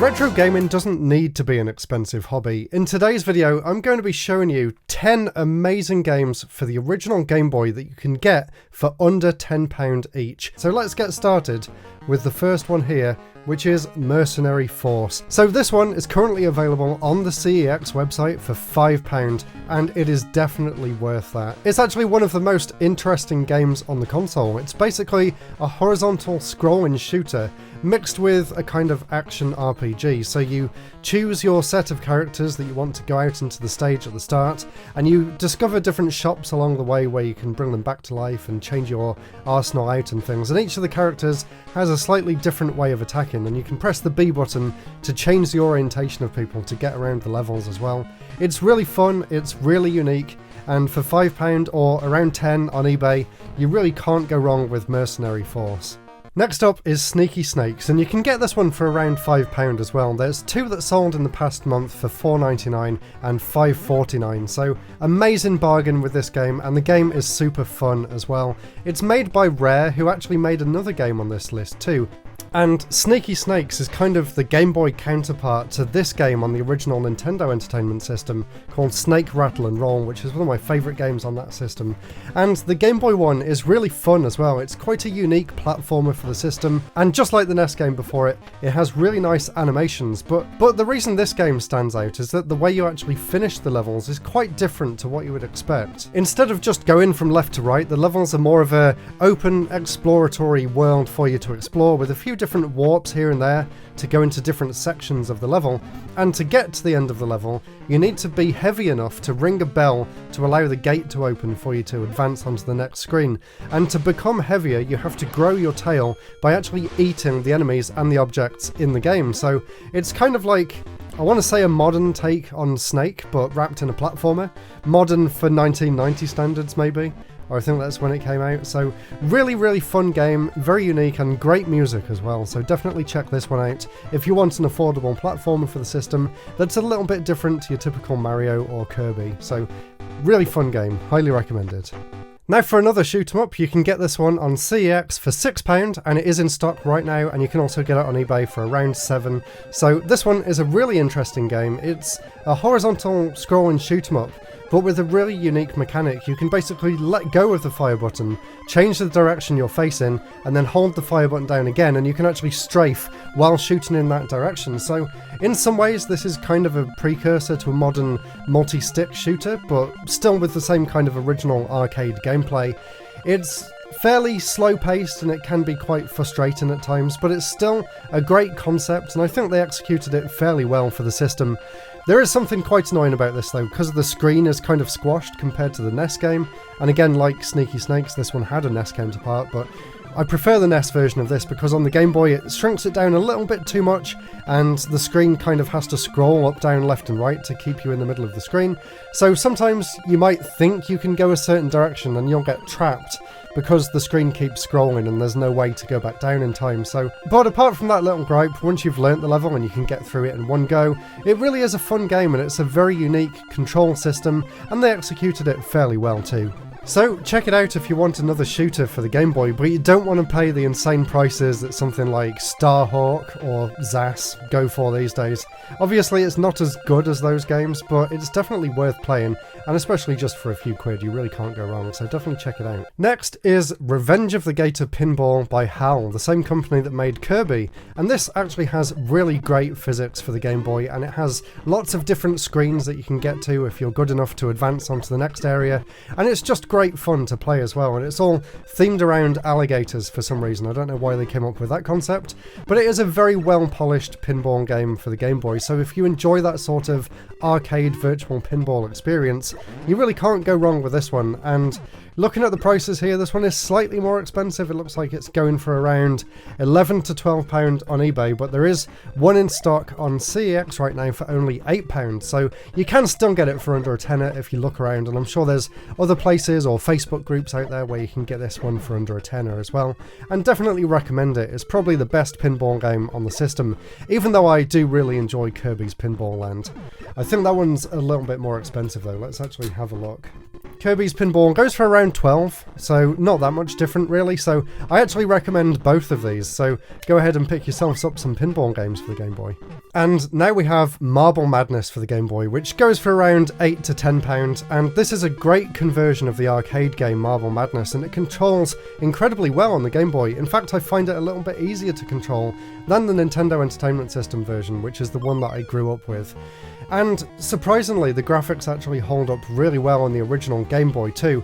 Obviously it's only in monochrome graphics, but that really doesn't matter. They still absolutely nailed the isometric perspective and the sense of depth with the levels, and it just feels great. It really is an almost perfect conversion to the system. And if this was your only experience with Marble Madness as a kid, you could still say that you played the game and it would be exactly the same experience that everyone else had.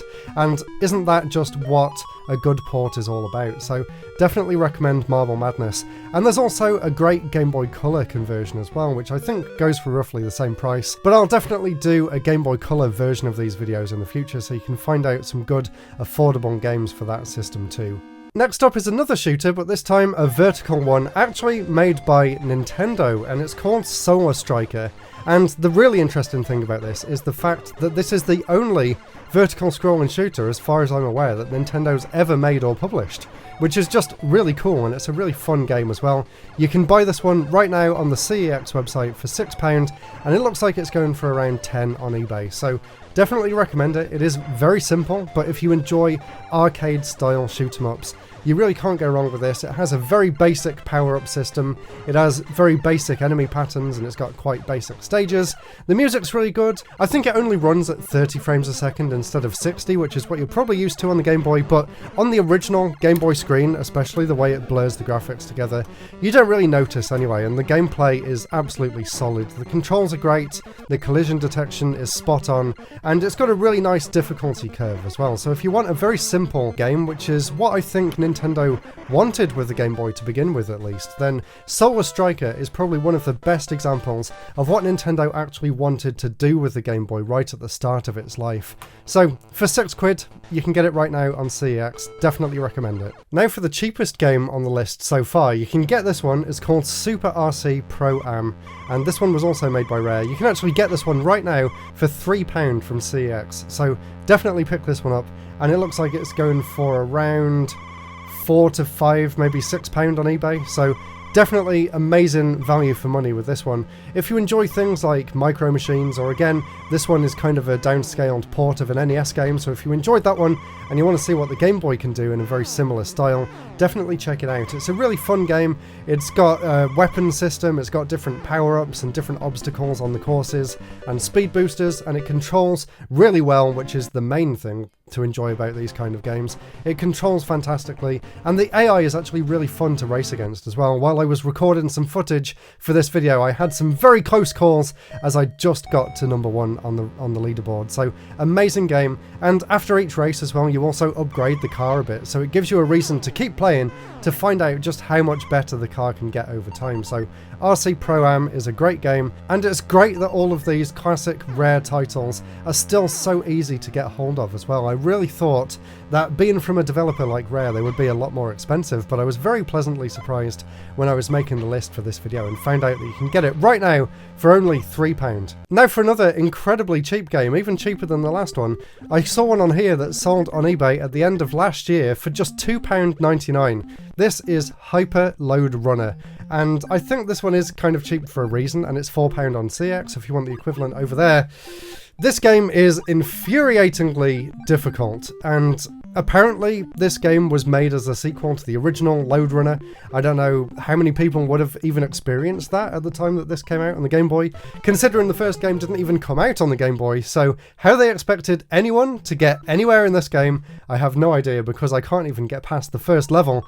It is that challenging, but I've watched a video online and it is possible if you know what you're doing. But the reason I enjoyed this game as a kid was actually the level creation mode, and I just love making my own courses and levels in games. I loved it in Excitebike on the NES, I loved it in Load Runner on the Game Boy, so you can make your own courses and you can make them as easy or difficult as you want, but just be warned if you are going to pick this one up that the single player experience is just excruciatingly, almost unfathomably difficult. I don't know how anyone managed to get through this back in the day without a walkthrough. It is just insane. But let me know down in the comments whether you've ever played Hyper Load Runner before, and let me know whether you actually got anywhere in the game too. Now for probably the most common game on the list, and the price reflects this, but it's still a great game. This is Game Boy Gallery, and pretty much everyone I knew back in the day who had a Game Boy had this game, and you can get it for around £3, so it's basically just a collection of 5 Game & Watch titles, and this Game Boy Gallery version here, this was before they made the sort of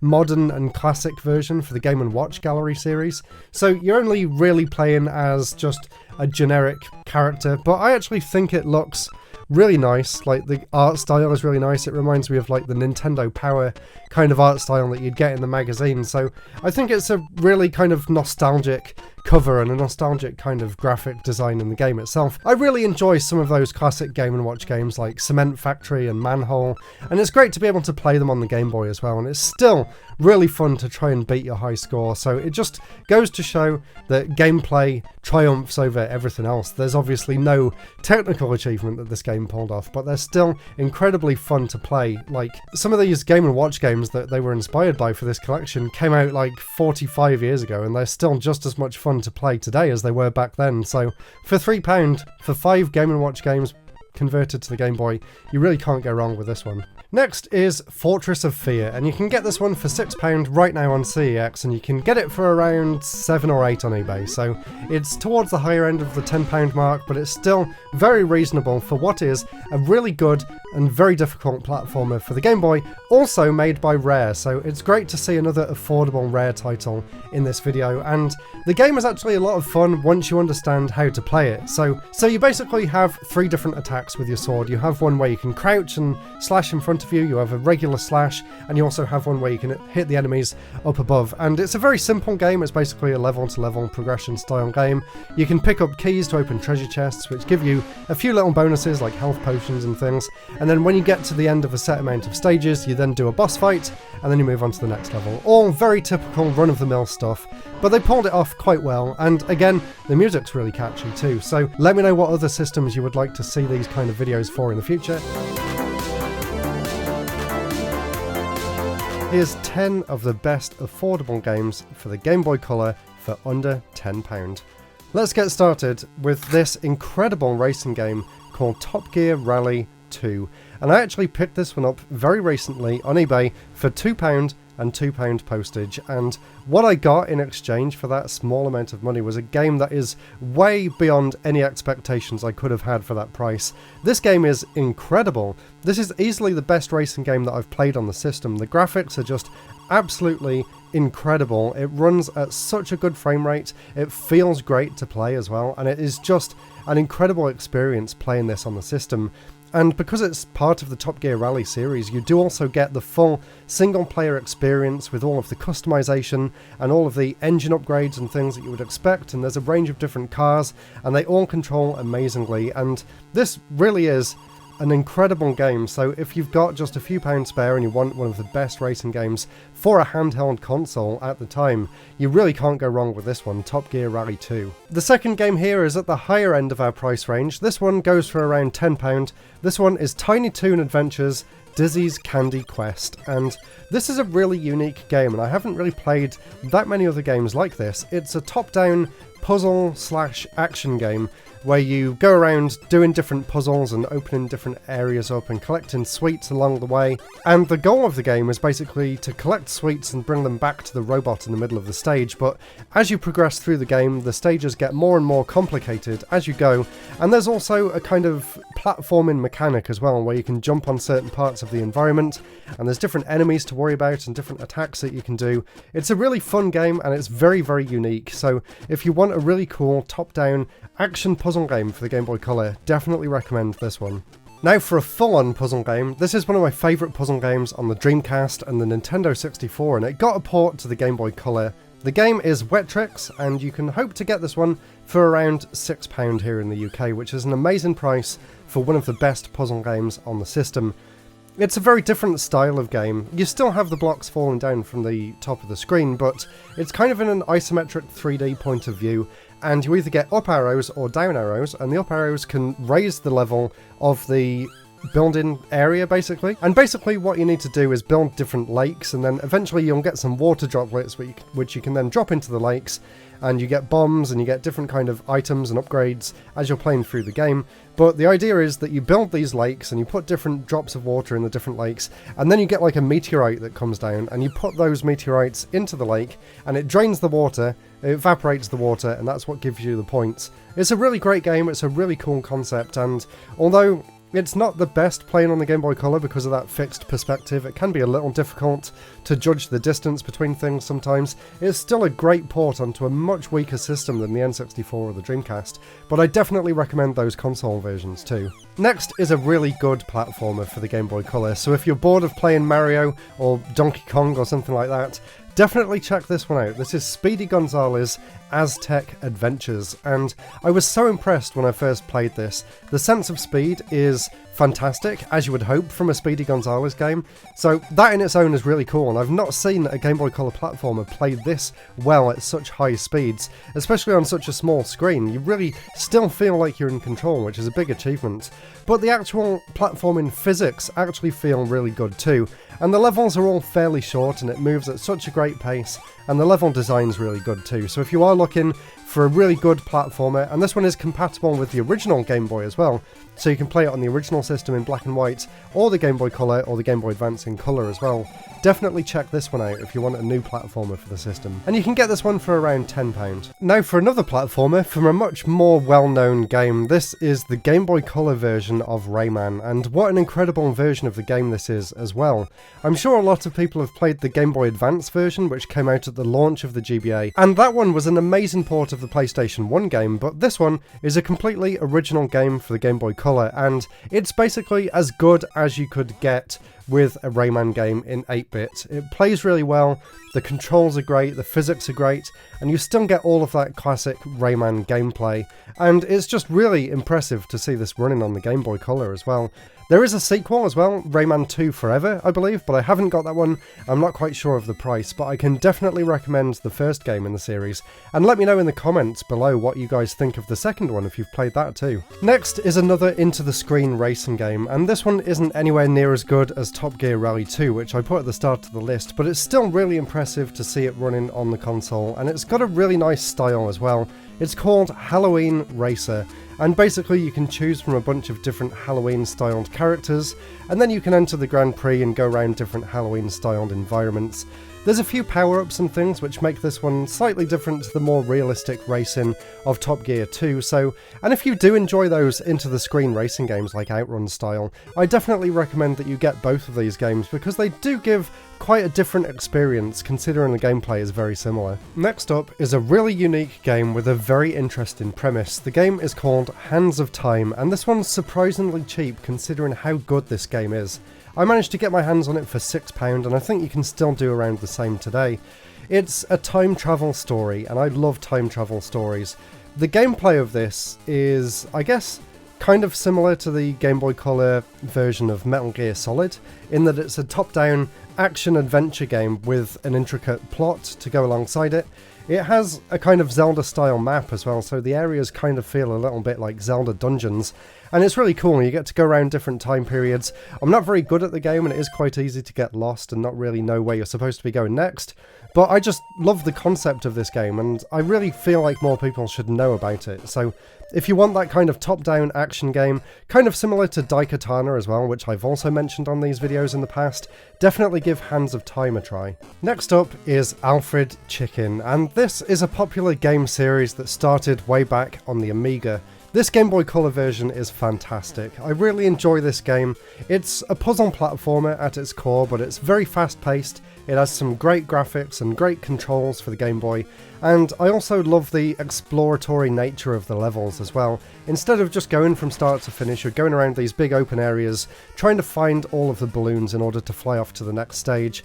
It's all very simple stuff, but the whole time that I was playing this, I kept thinking to myself that if I was to make another game again, it would be something like Alfred Chicken. I really do enjoy it. I don't know what it is about it. It's just a very fun, easygoing, enjoyable platformer for the Game Boy, and I'm very curious to try out some of the console games because this is the only one that I've actually played. So let me know down in the comments below if any of you have ever played Alfred Chicken before on any of the systems. Now another racing game next, but this one is very different to the other two. This one's actually a top-down racing game in the Micro Machines style of gameplay. This is Mickey's Speedway USA, and I actually enjoy this a lot more than Micro Machines. This game was made by Rare, and you can really tell that at this point in the Game Boy Color's life, they had really perfected what they could do with the system.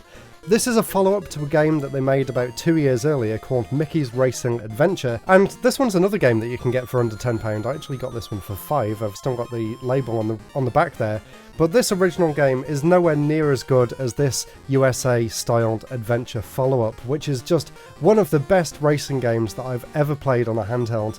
I actually played this on the train recently on the way to London, and I played it on the way there, and I played it on the way back, and I actually played through every single Grand Prix, and I completed the entire game. And it took me about 4 hours, I guess, and I absolutely loved every minute of it. It's one of the best racing games I've ever played, And it's made me really curious as to what the N64 version's like as well, because I've had that game for a while, but I've never sat down and played it. I always just thought it was a pale imitation of Diddy Kong Racing, so maybe I need to rectify that and play the N64 version too, but for now, I can definitely recommend it on the Game Boy Color. And saving the most impressive game for last, this is Alone in the Dark: The New Nightmare, and this game is just mind-blowing seeing it run on the Game Boy Color. Of course, there is an official Resident Evil game for the Game Boy Color as well, but unlike the beta version of that, which was the PlayStation 1 style with fixed camera angles and 3D gameplay, they had to go with a top-down game in the end, just because I guess the into-the-screen game was just too much for the Game Boy Color to handle for a full release. But the developers of Alone in the Dark: The New Nightmare managed to pull off the impossible, and this is a full-fledged console-like 3D experience for the Game Boy Color, and it is just insane what they managed to do with this game. It looks a lot better on the original Game Boy Color screen than it does on any of the new modded LCDs or playing it on an emulator, because you get to see all of the flaws and it kind of breaks down a little bit, but playing this on original hardware is just such an incredible, mind-blowing experience that you would just not expect to even be possible in the first place. And you can get that experience for about £8. That's how much I got this one here for. So there we go, that was 10 affordable games for the Game Boy Color. Really hope you enjoyed this list, and if you want to see a similar list for the original Game Boy, then click the video up there and watch that one next. Thank you all so much for watching, and I'll see you all again very soon. Goodbye.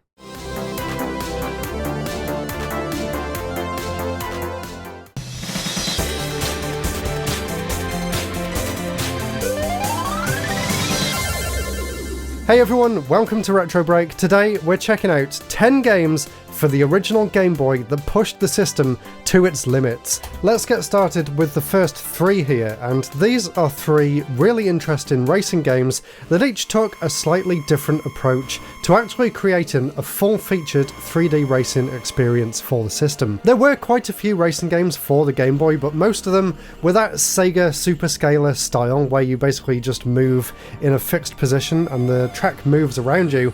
But these 3 games actually went full 3D, and each of them approached it in a slightly different way.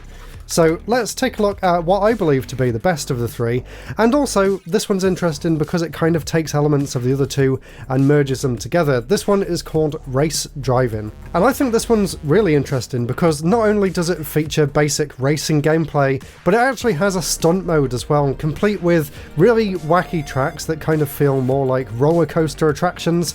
They even feature loop-the-loops, which is just unreal to see running on the original Game Boy. In some ways it was way ahead of its time. This is actually a fully featured 3D game. You can reverse, you can angle wherever you want, you're not on a set fixed track. And although, yes, it looks awful blown up on a big screen like I'm showing here on YouTube, when you play it on the original Game Boy system, it actually doesn't look that bad at all. And the interesting thing about this racing game on the Game Boy in particular is the interesting way in which they attempted to do textures on the 3D polygons. They actually used a lot of dithering to kind of differentiate the different areas of the track. So although it kind of all blurs together in one big dithered mess on a big screen, when you're playing it on the original handheld, it is actually surprisingly playable, and I was very pleasantly surprised. And like I said, the game itself is actually quite fun as well. There's a few different game modes. You've got the race mode, you've got the stunt mode, and you actually have a second stunt mode as well with even crazier tracks. And the controls are actually surprisingly good as well. It actually feels very responsive.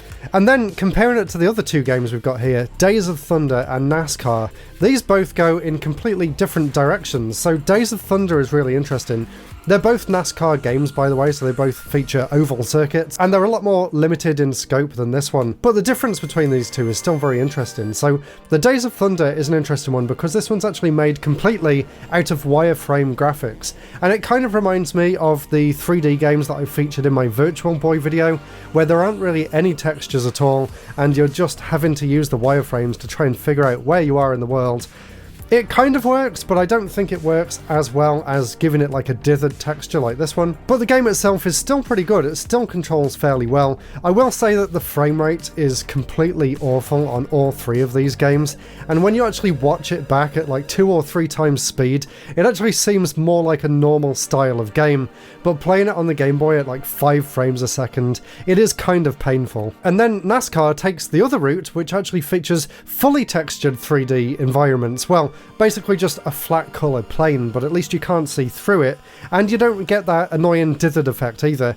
But there is actually a different annoying effect, maybe as a consequence of building the stage out of these different kinds of blocks, and the way the screen refreshes is kind of slow, so you do get a lot of screen tear between all of the different sections of the track, which you didn't get on the other two. So I'll actually play all 3 of them now side by side, and let me know down in the comments which take on the racing game genre do you think pulled it off best on the original Game Boy. Either way, I think we can agree that all 3 of these games pushed the original Game Boy to its limits in slightly different ways. Okay, Starhawk is next, and this one isn't a 3D game, but it's very impressive for a different reason, and that is the incredible parallax scrolling in the second level. When I first played this game, I was absolutely blown away by this stage, and the amount of detail that they managed to fit into the sprites is still really impressive, but then you get to stage 2, and you have this really cool, multi-layered parallax scrolling background with no slowdown whatsoever. You still get to fight all the enemies as normal, there's a bunch of different power-ups going on, there's all different enemy bullet patterns, and you have this really impressive kind of 3D looking. Obviously it's not true 3D, but it really looks the part, and I was really impressed. In fact, I was so impressed that after I got this game, I actually did a full video review here on YouTube, so if you want to see my impressions of the entire game, check out that video that I made a few years ago. Let me know down in the comments what other Game Boy games you've seen use parallax to this kind of effect as well, because I was absolutely blown away, and I would love to see some more examples of Game Boy games pushing that parallax background as strongly as they did in this one here. So we've had polygonal 3D, we've had parallax 3D, let's check out a game that features isometric 3D. This one's called Altered Space, a 3D Alien Adventure, and this is one of the best examples of isometric 3D on the entire system, and a really fun game too. Unlike the racing games, which were all kind of basic and maybe you just play for a minute as a novelty and then never really go back to, this one's actually a fully featured 3D action adventure puzzle platformer, the kind of which you would see on things like the ZX Spectrum back in the day.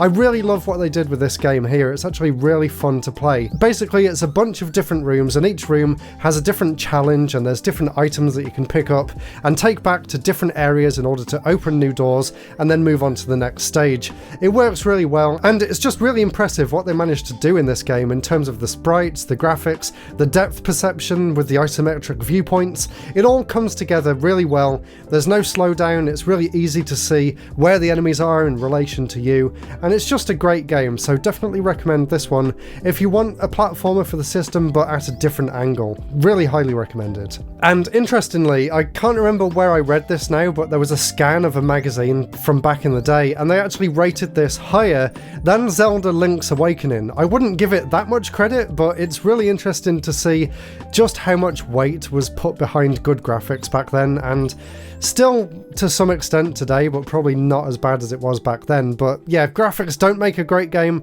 but this is one of the few examples where that kind of is true in both cases. It has great graphics and great gameplay to go along with it. But it's not as good as Zelda. So we've had wireframe, dithered, textured, parallax, isometric. What other kind of 3D can the Game Boy pull off? Well, how about pre-rendered 3D? And I've got 2 examples of that right here, of course, both by Rare. We have Donkey Kong Land 3, which was the last game released on the original Game Boy in the Donkey Kong Land series, and we also have Killer Instinct. Both of these really impressive downscaled versions of their Super Nintendo and even arcade and Killer Instinct's point of view counterparts, and they both play really well too.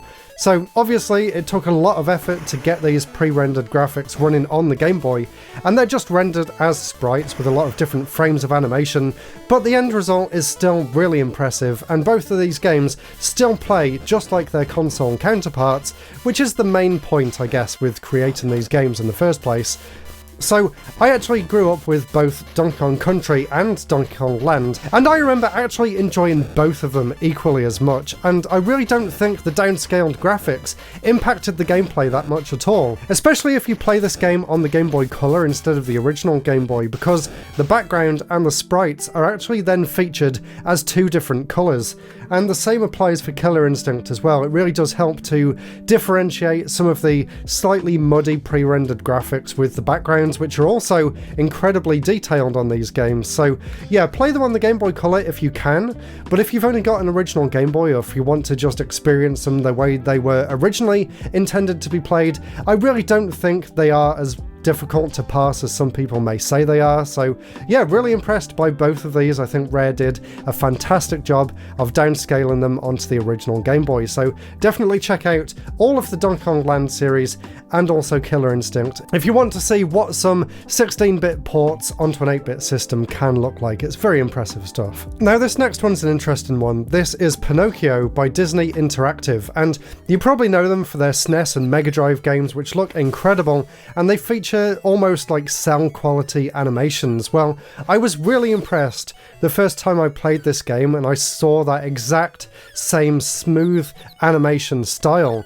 And the really interesting thing about this Game Boy game, and maybe this is just me coming up with some concept that isn't entirely true, so let me know down in the comments below whether this is or not, but as far as I know, and take this with a big grain of salt, but the original console versions of the games were made using cell animation that was then scanned into a computer and turned into sprite work, or kind of downscaled into sprite work.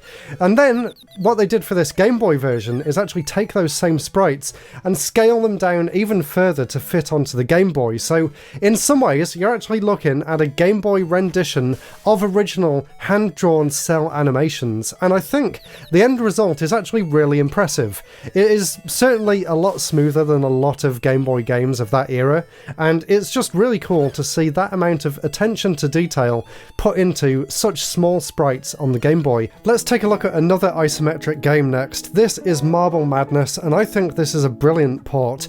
Obviously it's still an 8-bit game in its original form too, so it's not as impressive as some of the other entries here, but it's a great game and it plays really well on the Game Boy. The graphics look great on the system, and the controls and the physics work exactly as you would expect them to on their home console counterparts. In fact, I feel like this is a little bit easier to play than the NES version. For some reason I managed to get a bit further in this one than I usually do. But yeah, easy recommendation. It's a simple game, it's a classic for a reason, and it's really cool to see running on the Game Boy too. And finally, of course, I know a lot of you saw this one coming, we have X, which was actually made by the same development team as the original Star Fox game on the Super Nintendo, and I have to admit, I have no idea what I'm supposed to be doing in this game. The tutorial just seems to go on forever, and I was really hoping for a Star Fox style into the screen shooting game, but this seems like a lot more in-depth. There's like a bunch of different systems, I don't really know what's going on, but the graphics are impressive. It uses wireframe 3D graphics, kind of like that racing game we saw earlier, but a little bit smoother, and from what I can tell, it's very competently programmed, but honestly, I have no idea what I'm supposed to do in this. I think there's an English fan translation out there online these days, so maybe I'll go and actually revisit it in English and actually get past the tutorial for once, because I've tried several times and I have no idea what I'm supposed to be doing. I just keep getting shouted at by this Andros-style floating head.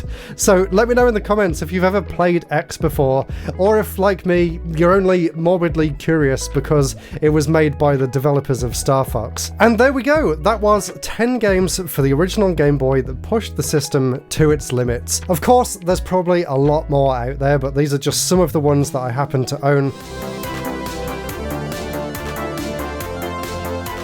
Today we're checking out 15 hidden gems for the original Game Boy. Let's start off with the first game here, which is an incredible puzzle platformer for the system called Catrap.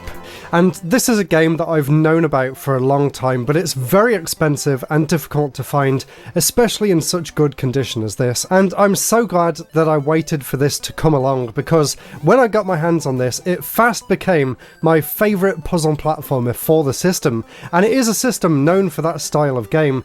There's something so charming about this. The graphics are incredible, the animations are really smooth, and the gameplay is really what makes this game special. It's very simple. Basically, all you need to do is move, and none of the buttons actually do anything, they actually rewind time. So if you end up messing up in a puzzle, you can actually rewind and go back to a previous state in order to try again. The enemies in the levels actually kind of count as the pickups in the stage, so you basically just need to walk into all the enemies in the level in order to clear the level and move on to the next one. It's very arcadey in nature, but that fits the Game Boy absolutely perfectly. Honestly, I just can't recommend this game enough. From the minute I put it in, I could immediately tell why people are so obsessed with this game. It really is amazing, and it is definitely worth the money, which I can't say the same for some of the other games on this list, unfortunately, because the prices are just insane out there for Game Boy games at the minute. The next game on the list here is a game called Tracks, and this is a hidden gem in the fact that it's very unknown, but it's actually made by a very well-known developer.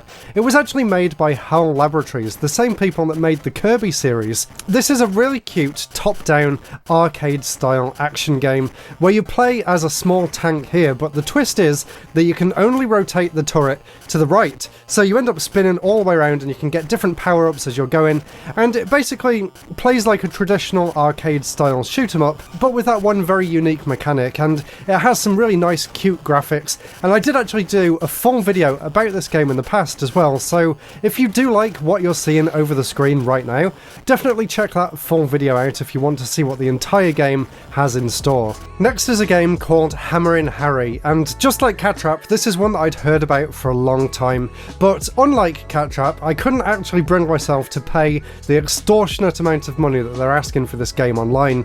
Maybe I'll get the Japanese version in the future because it's a lot cheaper, but what is here is an incredible platforming slash beat 'em up style game. It's very arcadey again, just like the other two games, but the graphics really stand out as something very special. The gameplay as well, for the Game Boy, feels incredibly well polished, and there's a lot of different power-ups and there's a lot of really interesting level design going on here too. It really does feel like that classic arcade style beat 'em up, but with the enjoyment of a pick up and play style game for the Game Boy. As far as I'm aware, there were actually a few sequels as well released in Japan, so maybe they'll be worth checking out in the future too, but definitely recommend this, although I would say maybe don't pay the prices that they're asking for this game, because while it is fun, it is kind of short-lived and it is definitely not worth that much. Next one is Dead Heat Scramble, and this one is fun and affordable, and honestly, this is one of my favourite racing games on the entire system. It's actually got a lot of hidden depth, which I really wasn't expecting the first time I put this game in, and it also has a very unique playstyle as well. So it's a top-down racer, kind of like Micro Machines, but you're constantly moving forward, but the thing that makes this extra interesting for the system is that it actually plays within a half pipe, and there's actually physics to go along with that. I've never seen anything like it, and it actually plays really well. And not only that, there's a lot of nuance to the gameplay as well. There's different power-ups that you can collect, there's obstacles to avoid in the half-pipe itself, and it kind of shrinks and grows inside, and there's different twists and turns. And there's also opponent racers. They're not really in the race, they're just kind of there as obstacles, but you can ram into them from the side and they'll spin out and drop a power-up, and you can get things like weapons to fire, you can get turbo boosters, and it really is a really fun game, and it has that arcade-style map screen where you can see how far you made it into the race, so there's a lot of replay value as well to try and get just a little bit further each time. Highly recommend this, and it does make a change from those kind of 2D into the screen races, which there are a lot of on the system. Next is a really interesting game called Adventures of Star Saver, and this is a very difficult platformer, and it kind of reminds me a little bit of the Blaster Master series, just a little bit more basic, and without the top-down sections too. So you pilot a little mech robot suit, but you can get hit and then you lose the suit and just become the boy inside, and there's a bunch of different power-ups as you'd come to expect, and it's extremely difficult too. But the thing I love about this game so much is that it actually makes you feel like you're on an adventure. You really really don't know what's coming next.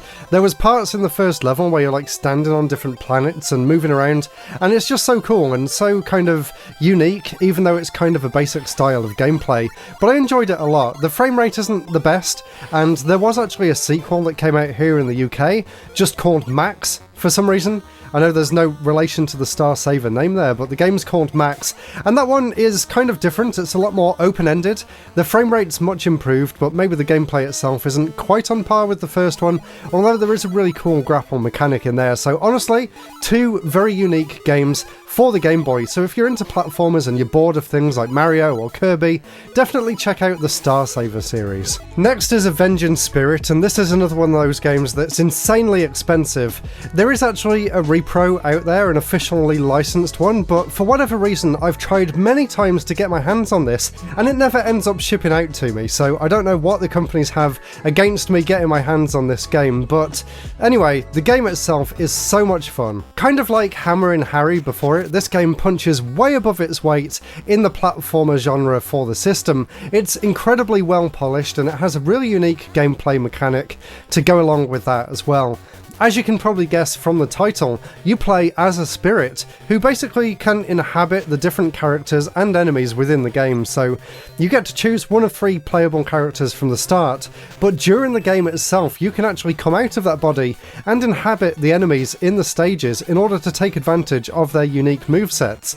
It's such a great mechanic. It kind of reminds me of the DS game Ghost Trick, except it's not a puzzle game as such, it's more of a straight up action platformer, but it's so much fun and I really want to get my hands on it at some point in the future. And the other cool thing about this repro that I've for some reason not been able to get is the fact that it actually glows in the dark too. And before we move on as well, this is another case of a game coming out in Japan, the UK and America and having wildly different box art depending on the region. Next is a fun little puzzle game called Lock and Chase. This plays very similarly to Pac-Man, but it's a lot more interesting than Pac-Man in my opinion. It's basically Pac-Man with a cops and robbers theme and a few more interesting gameplay elements to go along with it. I like the fact that the mazes themselves are more interesting and intricate than they are in Pac-Man, and there's some interesting things that happen when you collect the item in the middle of the stage too.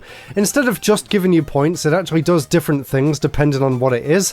So for example, you can pick up like a bag of money and then the police that are chasing you get upset because they didn't catch you in time and you manage to steal the goods.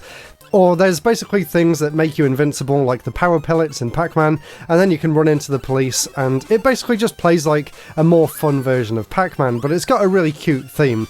Let me know if you've played this one before in the comments. Maybe you're a little bit bored of those arcade-style experiences. Well, next up are 3 amazing RPGs for the system. Of course, the system has the classics like Final Fantasy and like Dragon Quest, but there's a few really interesting obscurities out there as well. I've picked 3 that, although they're all RPGs, they all play very differently from each other, so let's start off with the first one, which is called Great Greed.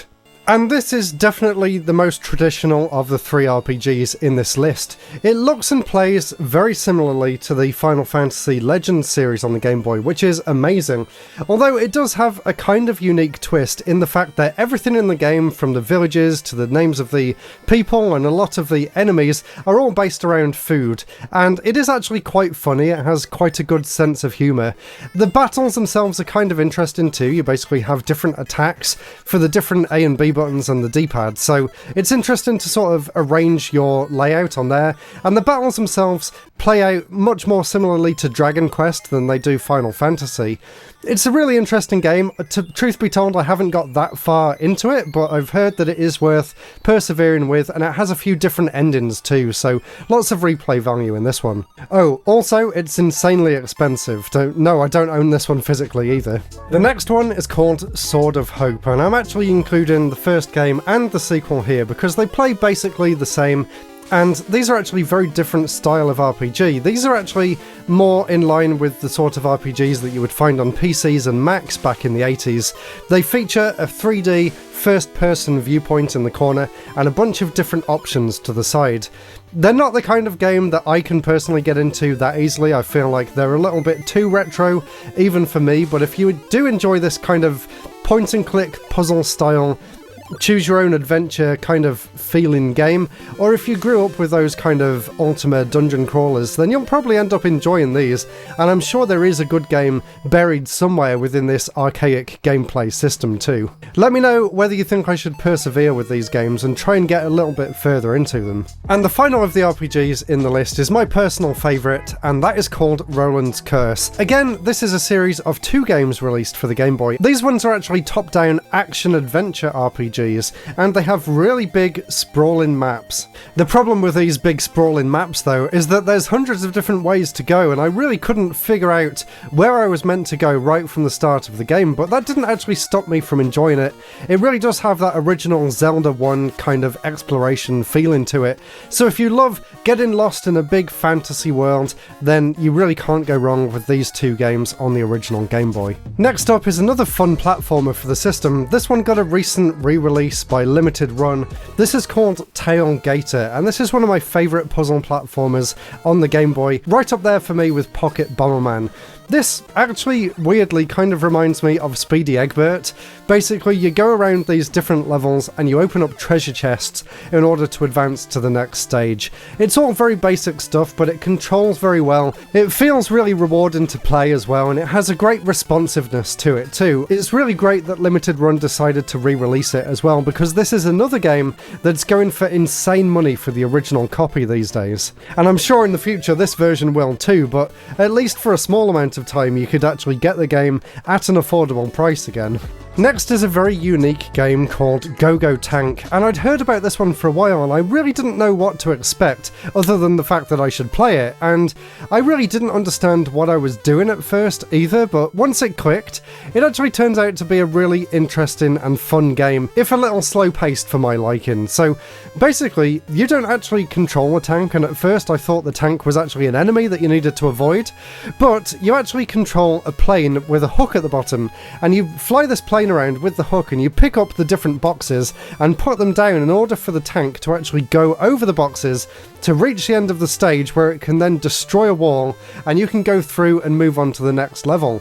In the next stage there was different hazards, and there was a point actually where you can play as 2 different planes at once and manoeuvre 2 different boxes, and it got really confusing and I gave up playing right there. But these days it kind of feels like the kind of game that would be made in a game jam over a weekend. Like, there's nothing too deep or involved with it, but what is here is something that I've never seen before on the system, so it's worth checking out from that point alone. Next is a really cool puzzle game with a really weird name. The game is called Mega Lit, and this is one that I actually own physically. Again, fairly expensive, but definitely worth the money, because this is one of my favourite puzzle games now on the entire system. With this game and Cat Trap, you really are set for some amazing platforming puzzle action.